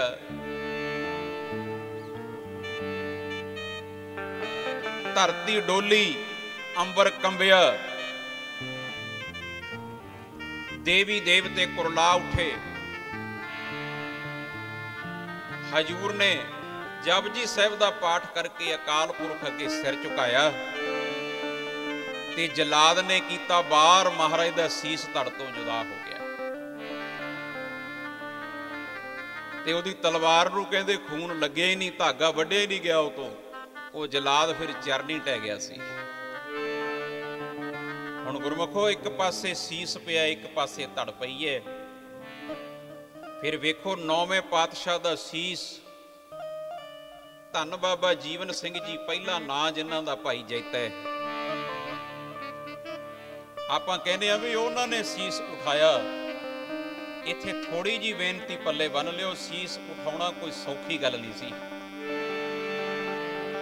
ਭਾਈ ਕਲਿਆਣੇ ਦੀ ਧਰਮਸ਼ਾਲਾ, ਜਿੱਥੇ ਬਾਬਾ ਜੀ ਦੇ ਪਿਤਾ ਜੀ ਵੀ ਰੁਕੇ ਹੋਏ ਐ, ਉਹਨਾਂ ਨੂੰ ਜਾ ਕੇ ਦੱਸਦੇ ਐ ਆਹ ਖੇਡ ਵਰਤ ਗਿਆ। ਹੁਣ ਸਭ ਤੋਂ ਵੱਡੀ ਗੱਲ, ਮਹਾਰਾਜ ਦਾ ਸੀਸ ਉਠਾ ਕੇ ਆਨੰਦਪੁਰ ਸਾਹਿਬ ਲਿਜਾਣਾ ਹੈ। ਜੇ ਨਾ ਲਗੇ, ਇਹ ਜ਼ਾਲਮ ਲੋਕ ਸੀਸ ਦੀ ਬੇਅਦਬੀ ਕਰਨਗੇ। ਉਦੋਂ ਹਕੂਮਤ ਦਾ ਰਿਵਾਜ ਸੀ, ਇਹ ਸੀਸ ਨਾਲ ਫਿਰ ਖੇਡਦੇ ਹੁੰਦੇ ਸੀ ਫੁੱਟਬਾਲ ਵਾਂਗੂ। ਭਾਈ ਜੈਤਾ ਜੀ ਕਹਿੰਦੇ ਪਿਤਾ ਜੀ ਸੀਸ ਉਠਾ ਕੇ ਲਿਜਾਣਾ ਪੈਣਾ ਹੈ। ਪਿਤਾ ਸਦਾਨੰਦ ਕਹਿੰਦੇ ਫਿਰ ਸੋਚਦਾ ਕੀ ਹੈ, ਸੀਸ ਆਏ ਨਹੀਂ ਚੱਕਿਆ ਜਾਣਾ, ਤਲਵਾਰ ਉਠਾ, ਮੇਰਾ ਸਿਰ ਵੱਢ ਲੈ, ਮੇਰਾ ਸੀਸ ਉੱਥੇ ਰੱਖ ਕੇ ਮਹਾਰਾਜ ਦਾ ਸੀਸ ਲੈ ਜਾ, ਜ਼ਾਲਮਾਂ ਨੂੰ ਭੁਲੇਖਾ ਪੈ ਜਾਊਗਾ। ਇਹ ਪੁਰਾਣਿਆਂ ਗ੍ਰੰਥਾਂ ਵਿੱਚ ਵਚਨ ਹੈ ਗੁਰਮੁਖੋ। ਆਪਾਂ ਪੁਰਾਣੇ ਗ੍ਰੰਥ ਪੜ੍ਹਨੇ ਛੱਡਦੇ, ਅੱਜ ਦੇ ਲਿਖਾਰੀਆਂ ਨੂੰ ਆਪਾਂ ਪੜ੍ਹ ਕੇ ਸ਼ੰਕੇ ਹੀ ਸ਼ੰਕੇ ਪੈਦਾ ਹੋ ਗਏ ਸਾਡੇ 'ਚ।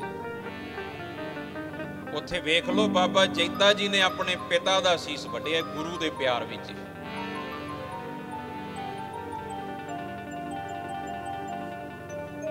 ਬਹਿ ਜਾਂਦੇ ਐ, ਫੌਜ ਦਾ ਪਹਿਰਾ ਲੱਗੇ, ਅਰਦਾਸਾਂ ਕਰਦੇ ਆ, ਮਹਾਰਾਜ ਕਿਰਪਾ ਕਰ ਦਿਓ, ਆਹ ਸੇਵਾ ਮੇਰੇ ਤੋਂ ਲੈ ਲਓ।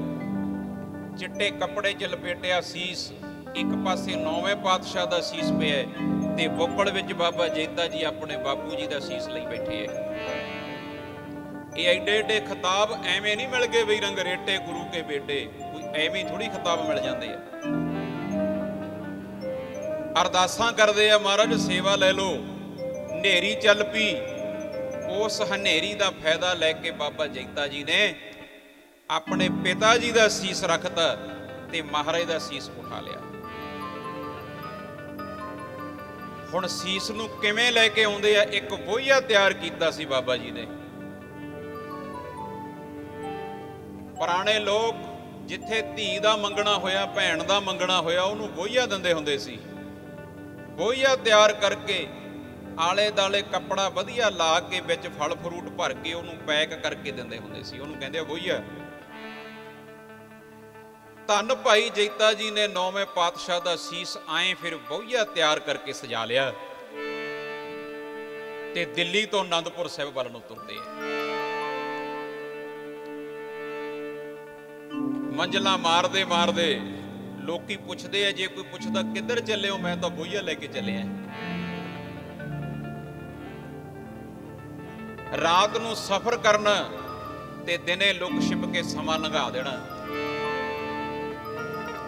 ਮਹਾਰਾਜ ਦਾ ਸੀਸ ਜਿਨ੍ਹਾਂ ਦੇ ਸਹਾਰੇ ਸਾਹ ਚੱਲਦੇ ਐ, ਉਹਨਾਂ ਦਾ ਸੀਸ ਲੈ ਕੇ ਭਾਈ ਜੈਤਾ ਜੀ ਚੱਲੇ ਐ। ਨਾਲੇ ਨੇਤਰਾਂ ਚੋਂ ਜਲ ਵਗਦਾ, ਜਲ ਰੁਕਣ ਦਾ ਨਾਂ ਹੀ ਨਹੀਂ ਲੈਂਦਾ। ਜਿਸ ਪਿਆਰੇ ਸੋ ਨੇਹੋ ਤਿਸ ਆਗੇ ਮਰ ਚੱਲੀਏ, ਤ੍ਰਿਗ ਜੀਵਨ ਸੰਸਾਰ ਤਾਂ ਕੈ ਪਾਛੇ ਜੀਵਨ। ਆਪਣੇ ਪਿਆਰੇ ਤੋਂ ਬਿਨਾਂ ਕਾਹਦੀ ਜ਼ਿੰਦਗੀ ਐ। ਨਾਲੇ ਜੰਗਲ ਬੇਲਿਆਂ ਥਾਣੀ ਤੁਰਦੇ ਐ, ਨਾਲੇ ਧਾਹਾਂ ਮਾਰ ਮਾਰ ਰੋਂਦੇ ਆਉਂਦੇ ਐ। ਤੂੰ ਤਾਂ ਹੋ ਗਈ ਐ ਨਿਮਾਣੀ ਜਿੰਦੇ ਮੇਰੀਏ, ਜਿਨ੍ਹਾਂ ਤੇ ਮਾਣ ਸੀ, ਜਿਨ੍ਹਾਂ ਨੂੰ ਵੇਖ ਵੇਖ ਕੇ ਸਾਹ ਚੱਲਦੇ ਸੀ, ਉਹ ਵਿਛੋੜਾ ਦੇ ਕੇ ਤੁਰ ਗਏ। ਅੱਜ ਪਤਾ ਲੱਗਦਾ ਦੁੱਖ ਕੀ ਹੁੰਦਾ ਹੈ। ਤੂੰ ਤਾਂ ਹੋ ਗਈ ਐ ਨਿਮਾਣੀ ਜਿੰਦੇ ਮੇਰੀਏ, ਹੁਣ ਤੇਰਾ ਕੋਈ ਨਾ ਰਿਹਾ। ਹੋ ਗਈ ਐ ਨਿਮਾਣੀ ਜਿੰਦੇ ਮੇਰੀਏ, ਹੁਣ ਤੇਰਾ ਕੋਈ ਨਾ ਰਿਹਾ। ਤੂੰ ਤਾਂ ਹੋ ਗਈ ਏ ਨਿਮਾਣੀ ਜਿੰਦੇ ਮੇਰੀਏ, ਹੁਣ ਤੇਰਾ ਕੋਈ ਨਾ ਰਿਹਾ। ਹੋ ਗਈ ਏ ਨਿਮਾਣੀ ਜਿੰਦੇ ਮੇਰੀਏ, ਹੁਣ ਤੇਰਾ ਕੋਈ ਨਾ। ਹੋ ਗਈ ਏ ਨਿਮਾਣੀ ਜਿੰਦੇ ਮੇਰੀਏ, ਹੁਣ ਤੇਰਾ ਕੋਈ ਨਾ ਰਿਹਾ। ਹੋ ਗਈ ਏ ਨਿਮਾਣੀ ਜਿੰਦੇ ਮੇਰੀਏ, ਹੁਣ ਤੇਰਾ ਕੋਈ ਨਾ ਰਿਹਾ। ਪਤਾ ਹੁੰਦਾ ਜੇ ਪੈਣਗੇ ਵਿਛੋੜੇ, ਤੁਰ ਜਾਂਦੇ ਪਹਿਲਾਂ ਗੁਰਾਂ ਤੋਂ। ਪਤਾ ਹੁੰਦਾ ਜੇ ਪੈਣਗੇ ਵਿਛੋੜੇ, ਤੁਰ ਜਾਂਦੇ ਪਹਿਲਾਂ ਗੁਰਾਂ ਤੋਂ। ਹੁੰਦਾਂ ਜੇ ਪੈਣਗੇ ਵਿਛੋੜੇ, ਤੁਰ ਜਾਂਦੇ ਪਹਿਲਾਂ ਗੁਰਾਂ ਤੋਂ। ਹੁੰਦਾਂ ਜੇ ਪੈਣਗੇ ਵਿਛੋੜੇ, ਤੁਰ ਜਾਂਦੇ ਪਹਿਲਾਂ ਗੁਰਾਂ। ਪਤਾ ਹੁੰਦਾ ਜੇ ਪੈਣਗੇ ਵਿਛੋੜੇ, ਤੁਰ ਜਾਂਦੇ ਪਹਿਲਾਂ ਗੁਰਾਂ ਤੋਂ। ਹੁੰਦਾ ਜੇ ਪੈਣਗੇ ਵਿਛੋੜੇ, ਤੁਰ ਜਾਂਦੇ ਪਹਿਲਾਂ ਗੁਰਾਂ ਤੋਂ।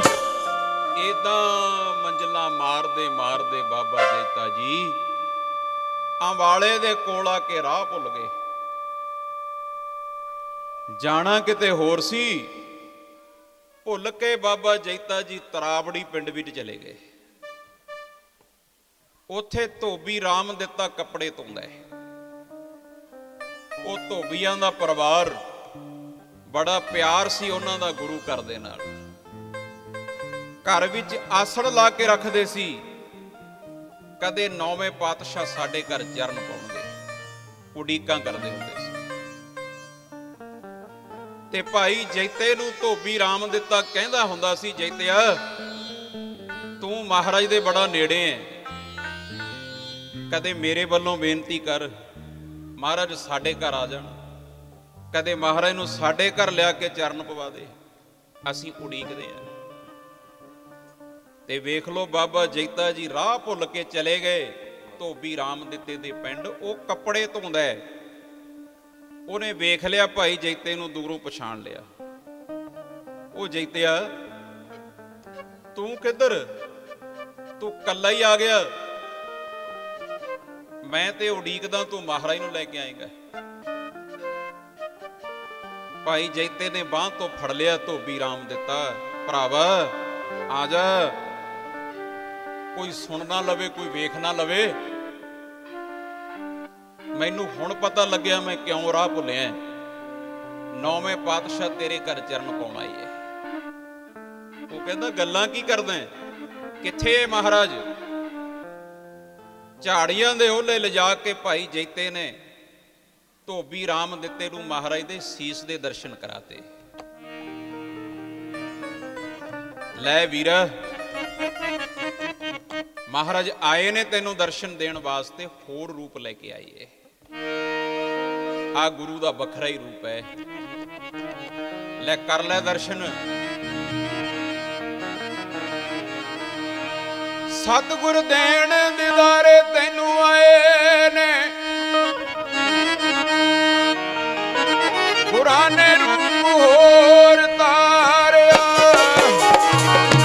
ਦੇਣ ਦਿਦਾਰੇ ਆਏ ਨੇ, ਗੁਰਾਂ ਨੇ ਰੂਪ ਹੋਰ ਤਾਰਿਆ।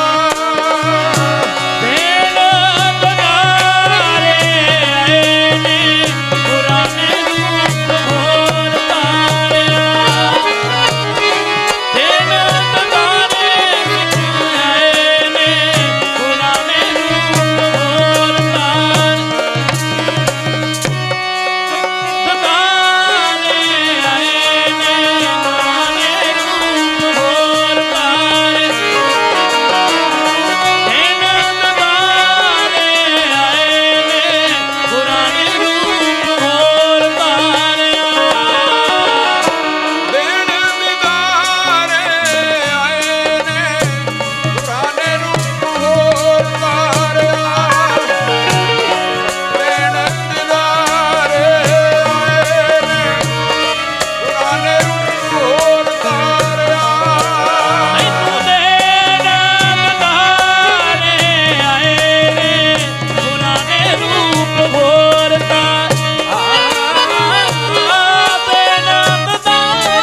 ਦਰਸ਼ਨ ਦੇਣ ਵਾਸਤੇ ਮਹਾਰਾਜ ਆ ਗਏ। ਇਹ ਹੈ ਗੁਰਮੁਖੋ ਪੂਰਾ ਗੁਰੂ। ਧੜ ਸੀਸ ਜੁਦਾ ਹੋ ਗਿਆ ਧੜ ਤੋਂ, ਫਿਰ ਵੀ ਆਪਣੇ ਪਿਆਰੇ ਨੂੰ ਦਰਸ਼ਨ ਦੇਣ ਵਾਸਤੇ ਮਹਾਰਾਜ ਆ ਗਏ। ਨੌਵੇਂ ਪਾਤਸ਼ਾਹ ਉਹਨੇ ਸੀਸ ਦੇ ਦਰਸ਼ਨ ਕੀਤੇ। ਜੈਤਿਆ ਚੱਲ ਘਰ ਚਲੀਏ। ਆਪਣੇ ਘਰ ਲੈ ਗਿਆ। ਆਸਣ ਲਾ ਕੇ ਰੱਖਦਾ ਹੁੰਦਾ ਸੀ, ਕਦੇ ਮਹਾਰਾਜ ਆ ਕੇ ਇਹਨਾਂ ਆਸਣਾਂ ਤੇ ਬਹਿਣਗੇ। ਉਸ ਆਸਣ ਦੇ ਉੱਤੇ ਫਿਰ ਮਹਾਰਾਜ ਦਾ ਸੀਸ ਵਿਰਾਜਮਾਨ ਕਰਤਾ। ਉਹਦੀ ਘਰ ਵਾਲੀ ਬੀਬੀ ਬੜੇ ਚਿਰ ਤੋਂ ਉਡੀਕਾਂ ਕਰਦੀ ਸੀ। ਉਹਨੇ ਇੱਕ ਖੇਸ ਬੁਣ ਕੇ ਰੱਖਿਆ ਸੀ ਮਹਾਰਾਜ ਵਾਸਤੇ। ਉਹ ਖੇਸ ਲਿਆਈ, ਖੇਸ ਦੀਆਂ ਲੀਰਾਂ ਕਰਕੇ ਉਹਨੇ ਆਏ ਮਹਾਰਾਜ ਦੇ ਸੀਸ ਦੇ ਆਲੇ ਦਾਲੇ ਲਪੇਟਦੀਆਂ ਤੇ ਧੋਬੀ ਰਾਮ ਦਿੱਤਾ। ਆਏ ਇੱਕ ਡੰਡੇ ਦੇ ਉੱਤੇ ਕੱਪੜਾ ਰੱਖ ਕੇ ਸਾਰੀ ਰਾਤ ਮਹਾਰਾਜ ਦੇ ਸੀਸ ਨੂੰ ਐ ਚੌਰ ਕਰਦੇ ਰਹੇ। ਇਹ ਚਵਰ ਤਖਤ ਦੇ ਮਾਲਕ ਨੇ ਨੌਵੇਂ ਪਾਤਸ਼ਾਹ। ਆ ਸੀਸ ਦੇ ਉੱਤੇ ਸਦਾ ਚੌਰ ਹੁੰਦਾ ਹੈ। ਉਹ ਆਈ ਚੌਰ ਕਰਦੇ ਰਹੇ ਤੇ ਸਾਰੀ ਰਾਤ ਰੋਂਦਿਆਂ ਨੇ, ਨਾਮ ਜਪਦਿਆਂ ਨੇ ਮਹਾਰਾਜ ਦੇ ਚਰਨਾਂ ਵਿੱਚ ਬਹਿ ਕੇ ਗੁਜ਼ਾਰੀ।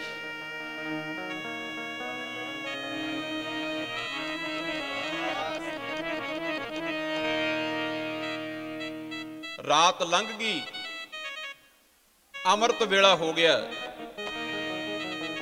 ਪੰਛੀ ਬੋਲਣੇ ਸ਼ੁਰੂ ਹੋ ਗਏ, ਚਿੜੀਆਂ ਨੇ ਕੁਰਲਾਉਣਾ ਬੋਲਣਾ ਸ਼ੁਰੂ ਕਰਤਾ। ਤੇ ਧੋਬੀ ਰਾਮ ਦਿੱਤੇ ਦੇ ਇੱਕ ਗਵਾਂਢੀ ਆ ਗਿਆ। ਉਹ ਕਹਿੰਦਾ ਰਾਤ ਦਾ ਕੀ ਹੋ ਰਿਹਾ ਤੁਹਾਡੇ ਘਰ ਵਿੱਚ, ਕੌਣ ਆਇਆ ਹੋਇਆ? ਉਹਨੂੰ ਸਾਰੀ ਗੱਲ ਪਤਾ ਲੱਗ ਗਈ। ਉਹ ਆ ਕੇ ਧੋਬੀ ਰਾਮ ਦਿੱਤੇ ਨੂੰ ਡਰਾਉਣ ਲੱਗ ਗਿਆ। ਕਹਿੰਦਾ ਧੋਬੀਆ ਗਰੀਬ ਆਦਮੀ ਹੈ ਤੂੰ, ਮਾਰਿਆ ਜਾਏਗਾ। ਇਹਨਾਂ ਦੀ ਟੱਕਰ ਸਰਕਾਰਾਂ ਨਾਲ ਹੈ। ਆ ਜਿਹਨੂੰ ਘਰੇ ਬਾੜੀ ਬੈਠੇ, ਇਹ ਸਰਕਾਰ ਦਾ ਬਾਗੀ ਬੰਦਾ ਹੈ। ਉਹ ਬਾਬੇ ਜੈਤੇ ਬਾਰੇ ਐਂ ਬੋਲਦਾ ਹੈ ਕੋਈ ਗਵਾਂਢੀ, ਇਹਨੂੰ ਘਰੋਂ ਤੋੜ ਦੇ, ਤੇਰੇ ਤੇ ਕੇਸ ਪੈ ਜਾਊਗਾ। ਇਸਲਾਮ ਦੀ ਹਕੂਮਤ ਹੈ, ਤੇਰਾ ਬਣੂਗਾ ਕੀ? ਉਹ ਕੋਈ ਬਹੁਤਾ ਹੀ ਸਿਆਣਾ ਆ ਕੇ ਧੋਬੀ ਨੂੰ ਸਮਝਾਉਣ ਲੱਗ ਗਿਆ, ਬਾਗੀ ਸਰਕਾਰ ਦਾ, ਇਹ ਤੇ ਸਰਕਾਰ ਦੇ ਬਾਗੀ ਲੋਕ ਨੇ, ਇਹਨਾਂ ਨੂੰ ਤੋੜ ਦੇ ਘਰੋਂ। ਬਾਗੀ ਸਰਕਾਰ ਦਾ ਛੇਤੀ ਕਰ ਘਰੋਂ ਤੋਰ ਦੇ। ਬਾਗੀ ਸਰਕਾਰ ਛੇਤੀ ਕਰ ਘਰੋਂ ਤੋਰ ਦੇ। ਬਾਗੀ ਸਰਕਾਰ ਦਾ ਛੇਤੀ ਕਰ ਘਰੋਂ ਤੋਰ ਦੇ। ਬਾਗੀ ਸਰਕਾਰ ਦਾ ਛੇਤੀ ਕਰ ਘਰੋਂ ਤੋਰ ਦੇ। ਛੇਤੀ ਕਰ ਘਰੋਂ ਤੋਰ ਦੇ। ਬਾਗੀ ਸਰਕਾਰ ਦਾ ਛੇਤੀ ਕਰ ਘਰੋਂ ਤੋਰ। ਬਾਗੀ ਸਰਕਾਰ ਦਾ ਛੇਤੀ ਕਰ ਘਰੋਂ ਤੋਰ ਦੇ। ਬਾਗੀ ਸਰਕਾਰ ਦਾ ਛੇਤੀ ਕਰ ਘਰੋਂ ਤੋਰ ਦੇ। ਬਾਗੀ ਸਰਕਾਰ ਦਾ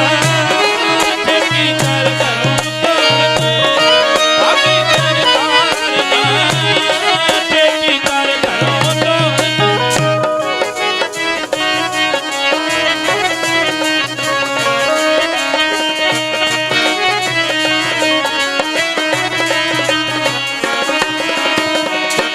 ਛੇਤੀ ਕਰ ਘਰੋਂ ਤੋਰ ਦੇ। ਛੇਤੀ ਕਰ ਘਰੋਂ ਤੋਰ ਦੇ। ਛੇਤੀ ਕਰ ਘਰੋਂ ਤੋਰ ਦੇ।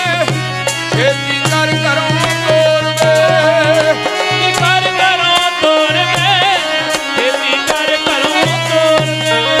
ਛੇਤੀ ਕਰ ਘਰੋਂ ਤੋਰ ਦੇ। ਛੇਤੀ ਕਰ ਘਰੋਂ ਤੋਰ ਦੇ। ਬਾਗੀ ਸਰਕਾਰ ਦਾ ਛੇਤੀ ਕਰ ਘਰੋਂ ਤੋਰ ਦੇ। ਬਾਗੀ ਸਰਕਾਰ ਦਾ ਛੇਤੀ ਕਰ ਘਰੋਂ ਤੋਰ ਦੇ। ਬਾਗੀ ਸਰਕਾਰ ਦਾ ਛੇਤੀ ਕਰ ਘਰੋਂ ਤੋਰ ਦੇ। ਬਾਗੀ ਸਰਕਾਰ ਦਾ ਛੇਤੀ ਕਰ। ਬਾਗੀ ਸਰਕਾਰ ਦਾ ਛੇਤੀ ਕਰ ਘਰੋਂ ਤੋਰ ਦੇ। ਬਾਗੀ ਸਰਕਾਰ ਦਾ ਛੇਤੀ ਕਰ ਘਰੋਂ ਤੋਰ ਦੇ। ਇਹ ਬਾਗੀ ਲੋਕ ਨੇ, ਇਹਨੂੰ ਛੇਤੀ ਘਰੋਂ ਤੋਰ। ਵੇਖ ਲਓ ਫਿਰ ਦਿਨ ਚੜ੍ਹਨ ਤੋਂ ਪਹਿਲਾਂ ਪਹਿਲਾਂ ਬਾਬਾ ਜੀਤਾ ਜੀ ਉੱਥੋਂ ਚੱਲ ਪਏ। ਬੜਾ ਲੰਮਾ ਪੈਂਡਾ ਕਰਕੇ ਫਿਰ ਆਨੰਦਪੁਰ ਸਾਹਿਬ ਦੀ ਧਰਤੀ ਤੇ ਪਹੁੰਚਦੇ ਆ। ਸੰਗਤਾਂ ਬਹਿਬਲ ਹੋ ਗਈਆਂ, ਮਹਾਰਾਜ ਦੇ ਸੀਸ ਦੇ ਦਰਸ਼ਨ ਸਭ ਕਰਦੇ ਐ। ਮਾਤਾ ਗੁਜਰੀ ਨੇ ਦਰਸ਼ਨ ਕੀਤੇ ਆਪਣੇ ਪਤੀ ਦੇ, ਮਾਤਾ ਨਾਨਕੀ ਆਪਣੇ ਪੁੱਤ ਦੇ ਦਰਸ਼ਨ ਕਰਦੀ ਏ।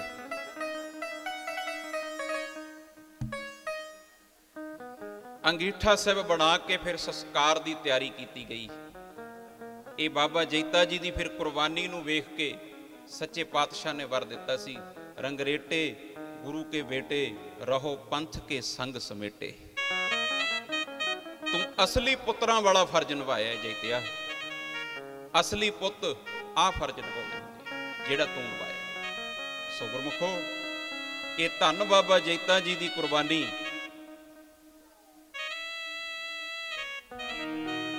ਹੋਕਾ ਕਾਣੀ ਕੌਡੀ ਦਾ ਵਾਰ ਵੇਖੋ ਪੈਂਦਾ ਮੁੱਲ ਨਹੀਂ ਭਾਂਡੇ ਤਿੜਕਿਆਂ ਦਾ।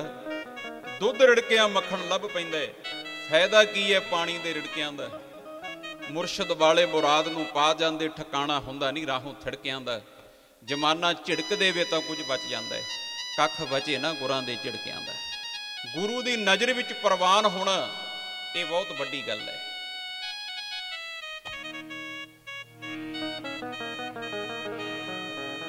ਐਵੇਂ ਨਹੀਂ ਮੁੱਲ ਪੈਂਦਾ ਹੁੰਦਾ, ਅੱਗੋਂ ਪਾਰਖੂ ਵੀ ਕਿਹੜਾ ਘਟ ਕਰਦੇ, ਵੇਖਣ ਪਿਆਰਿਆਂ ਤਾਂ ਹੀ ਅਜਮਾਏ ਕੇ ਜੀ।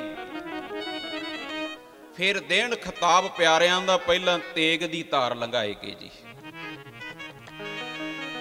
ਇਹ ਖਿਤਾਬ ਮਹਾਰਾਜ ਪਹਿਲਾਂ ਤੇਗ ਦੀਆਂ ਧਾਰਾਂ ਲੰਘਾ ਕੇ ਵੇਖਦੇ ਆ, ਫੇਰ ਖਿਤਾਬ ਮਿਲਦੇ ਆ। ਵਿਧੀ ਚੰਦ ਸ਼ੀਨਾ ਗੁਰੂ ਕਾ ਸੀਨਾ, ਬੜੀ ਵੱਡੀ ਘਾਲਣਾ ਘਾਲਣੀ ਪਈ ਸੀ, ਇਹ ਤਾਂ ਕਿਰਪਾ ਹੋਈ। ਭਾਈ ਬਹਿਲੋ ਸਭ ਤੋਂ ਪਹਿਲੋਂ ਮੰਝ ਪਿਆਰਾ ਗੁਰੂ ਕੋ ਗੁਰ ਮੰਝ ਪਿਆਰਾ, ਮੰਝ ਗੁਰੂ ਕਾ ਬੋਹਿ ਥਾ ਜਗ ਲੰਘਣ ਹਾਰਾ। ਭਾਈ ਮੰਝ ਵਰਗਿਆਂ ਤੇ ਐਂ ਕਿਰਪਾ ਹੋਈ। ਇੱਥੇ ਭਾਈ ਜੈਤੇ ਨੂੰ ਵਰ ਤਾਂ ਦਿੱਤੇ ਐ, ਰੰਗਰੇਟੇ ਗੁਰੂ ਕੇ ਬੇਟੇ, ਤੈਂ ਅਸਲੀ ਪੁੱਤਰਾਂ ਵਾਲਾ ਫਰਜ਼ ਨਿਭਾਇਆ। ਆਓ ਆਪਾਂ ਸਮਾਪਤੀ ਵੱਲ ਚੱਲਦੇ ਹਾਂ। ਜਦ 9ਵੇਂ ਪਾਤਸ਼ਾਹ ਪਿੰਜਰੇ ਵਿੱਚ ਕੈਦ ਨੇ, ਉਹਨਾਂ ਸਮਿਆਂ ਵਿੱਚ ਬਾਬਾ ਜੀਤਾ ਜੀ ਆਦਾਨ ਪ੍ਰਦਾਨ ਵੀ ਕਰਦੇ ਰਹੇ ਇਹ ਚਿੱਠੀਆਂ ਦਾ, ਬਾਣੀ ਦਾ। ਧੰਨ ਗੁਰੂ ਗ੍ਰੰਥ ਸਾਹਿਬ ਮਹਾਰਾਜ ਦੀ ਜਿਹੜੀ ਸੰਪੂਰਨਤਾਈ ਹੈ, 9ਵੇਂ ਮਹੱਲੇ ਦੇ ਸ਼ਲੋਕ ਜਿਹੜੇ ਦਰਜ ਹੋਏ ਬਾਣੀ ਵਿੱਚ, ਇਹ ਸਾਰੀ ਸੇਵਾ ਬਾਬੇ ਜੀਤੇ ਨੇ ਕੀਤੀ ਹੈ। ਗੁਰੂ ਮਹਾਰਾਜ ਦੀ ਬਾਣੀ ਦੀ ਸੰਪੂਰਨਤਾਈ ਵਿੱਚ ਉਹਨਾਂ ਦਾ ਇਹ ਯੋਗਦਾਨ ਹੈ। ਅੱਗੇ ਚੱਲ ਕੇ ਜਦ ਫਿਰ ਚਮਕੌਰ ਦੀ ਜੰਗ ਹੁੰਦੀ ਏ, ਉਹਦੇ ਵਿੱਚ ਬਾਬਾ ਜੀ ਦੇ 4 ਪੁੱਤ ਵੀ ਸ਼ਹੀਦ ਹੁੰਦੇ ਏ, ਉਹਨਾਂ ਦਾ ਸਹੁਰਾ ਵੀ ਸ਼ਹੀਦ ਹੁੰਦਾ ਹੈ, ਉਹਨਾਂ ਦਾ ਭਰਾ ਵੀ ਸ਼ਹੀਦ ਹੁੰਦਾ ਹੈ। ਤੇ ਚਮਕੌਰ ਦੀ ਜੰਗ ਵਿੱਚ ਧੰਨ ਬਾਬਾ ਜੀਤਾ ਜੀ ਜਿਹੜੇ ਉਦੋਂ ਜੀਵਨ ਸਿੰਘ ਬਣ ਚੁੱਕੇ ਏ ਅੰਮ੍ਰਿਤ ਛਕ ਕੇ, ਉਹ ਵੀ ਫਿਰ ਚਮਕੌਰ ਦੀ ਜੰਗ ਵਿੱਚ ਸ਼ਹੀਦ ਹੁੰਦੇ ਏ। ਆਪਾਂ ਵਿਚਾਰ ਜਿੱਥੋਂ ਸ਼ੁਰੂ ਕੀਤੀ ਸੀ, ਜਾਓ ਤੋ ਪ੍ਰੇਮ ਖਿਲ ਲਗਾ ਜਾਓ, ਸਿਰ ਧਰ ਤਲੀ ਗਲੀ ਮੁਰੀ ਆਓ, ਇਹ ਤਾਂ ਮਾਰਗ ਪੈਰ ਤਰੀਜੈ, ਸਿਰ ਦੀਜੈ ਕਾਣ ਨਾ ਕੀਜੈ। ਇਹ ਮਰ ਜੀਵੜਿਆਂ ਦਾ ਰਸਤਾ ਹੈ। ਬੱਚੋਂ ਕਾ ਖੇਲ ਨਹੀਂ ਮੈਦਾਨੇ ਮੁਹੱਬਤ, ਇਹ ਭਗਤੀ ਦਾ ਬੰਦਗੀ ਦਾ ਰਾਹ, ਮੁਹੱਬਤ ਦਾ ਰਾਹ, ਪਿਆਰ ਦਾ ਰਾਹ, ਇਹ ਕੋਈ ਬੱਚਿਆਂ ਦਾ ਖੇਡ ਥੋੜੀ ਹੈ। ਬੱਚੋं का खेल नहीं मैदाने मोहब्बत, जहां जो भी आया सिर पर कफन बांध कर आया। इत्थे तां आया ही होवे जिन्हें घर तो सिर दे उत्ते कफन बन्निया होया, भाव के जिहड़ा जिउंदा ही मरिया होया है, वो इस रस्ते ते आउंदा है। ये साडे वड्डियां वडेरियां दा इतिहास, वड्डियां वडेरियां दा जीवन, अपने प्यारे वास्ते जिंद जान वार देनी, ਇਹ ਰੱਬ ਦੇ ਪਿਆਰਿਆਂ ਦਾ ਜੀਵਨ ਹੈ।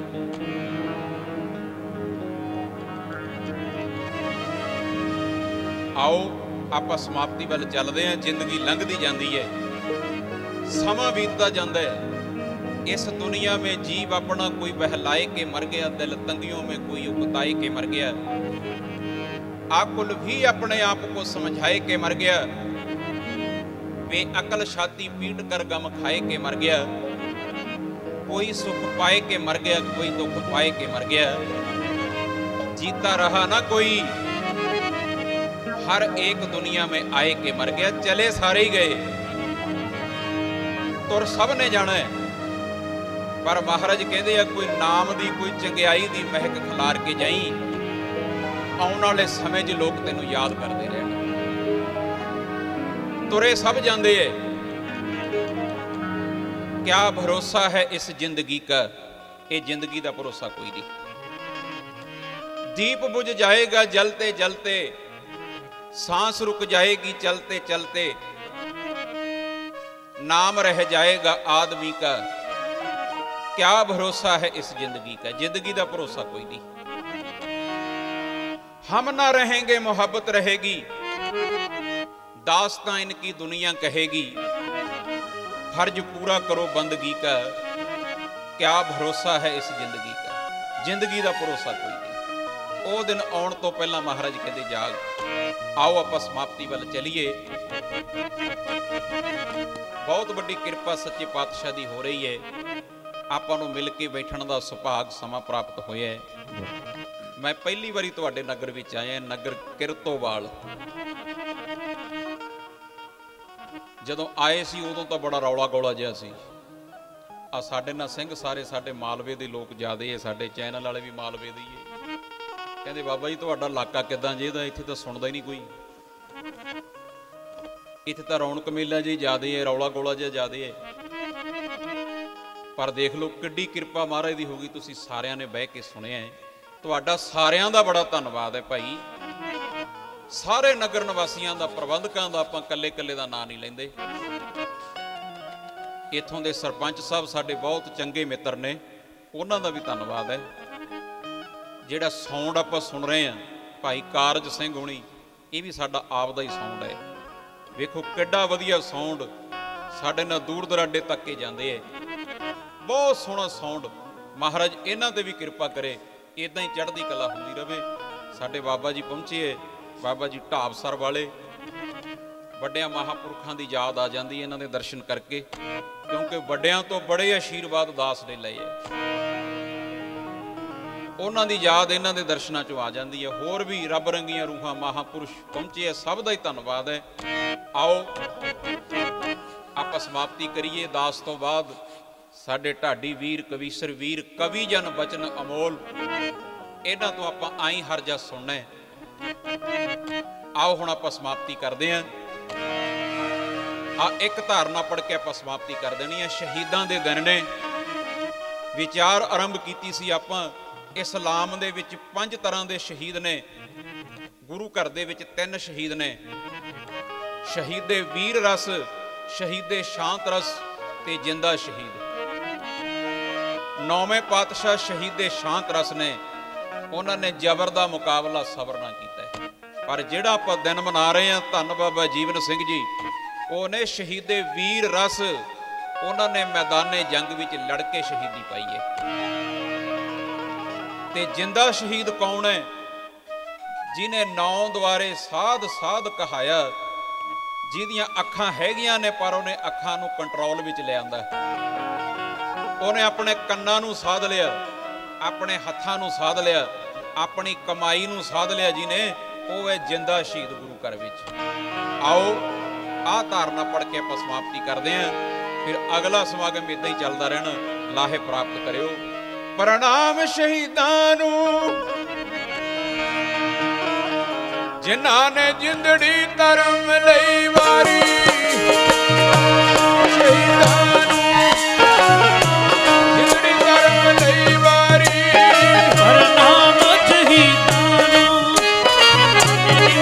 ਧਰਮ ਲਈ ਵਾਰੀ।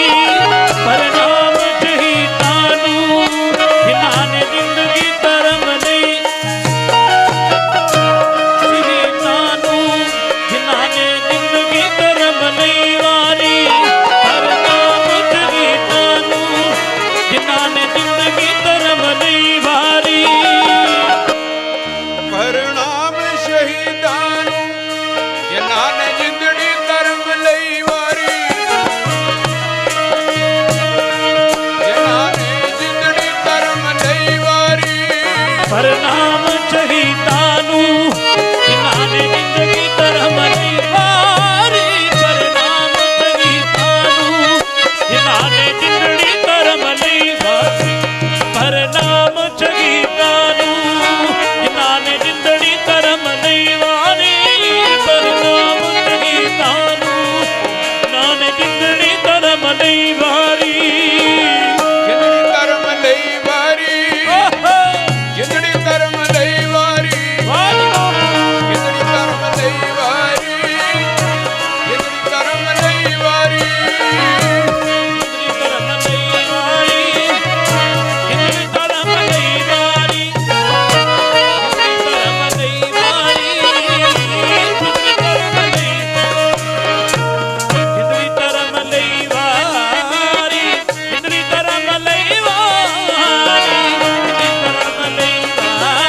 ਕਰੋ। ਗੱਜ ਵੱਜ ਕੇ ਸਾਰੇ ਫਤਿਹ ਬੁਲਾਓ। ਵਾਹਿਗੁਰੂ ਜੀ ਕਾ ਖਾਲਸਾ, ਵਾਹਿਗੁਰੂ ਜੀ ਕੀ ਫਤਿਹ।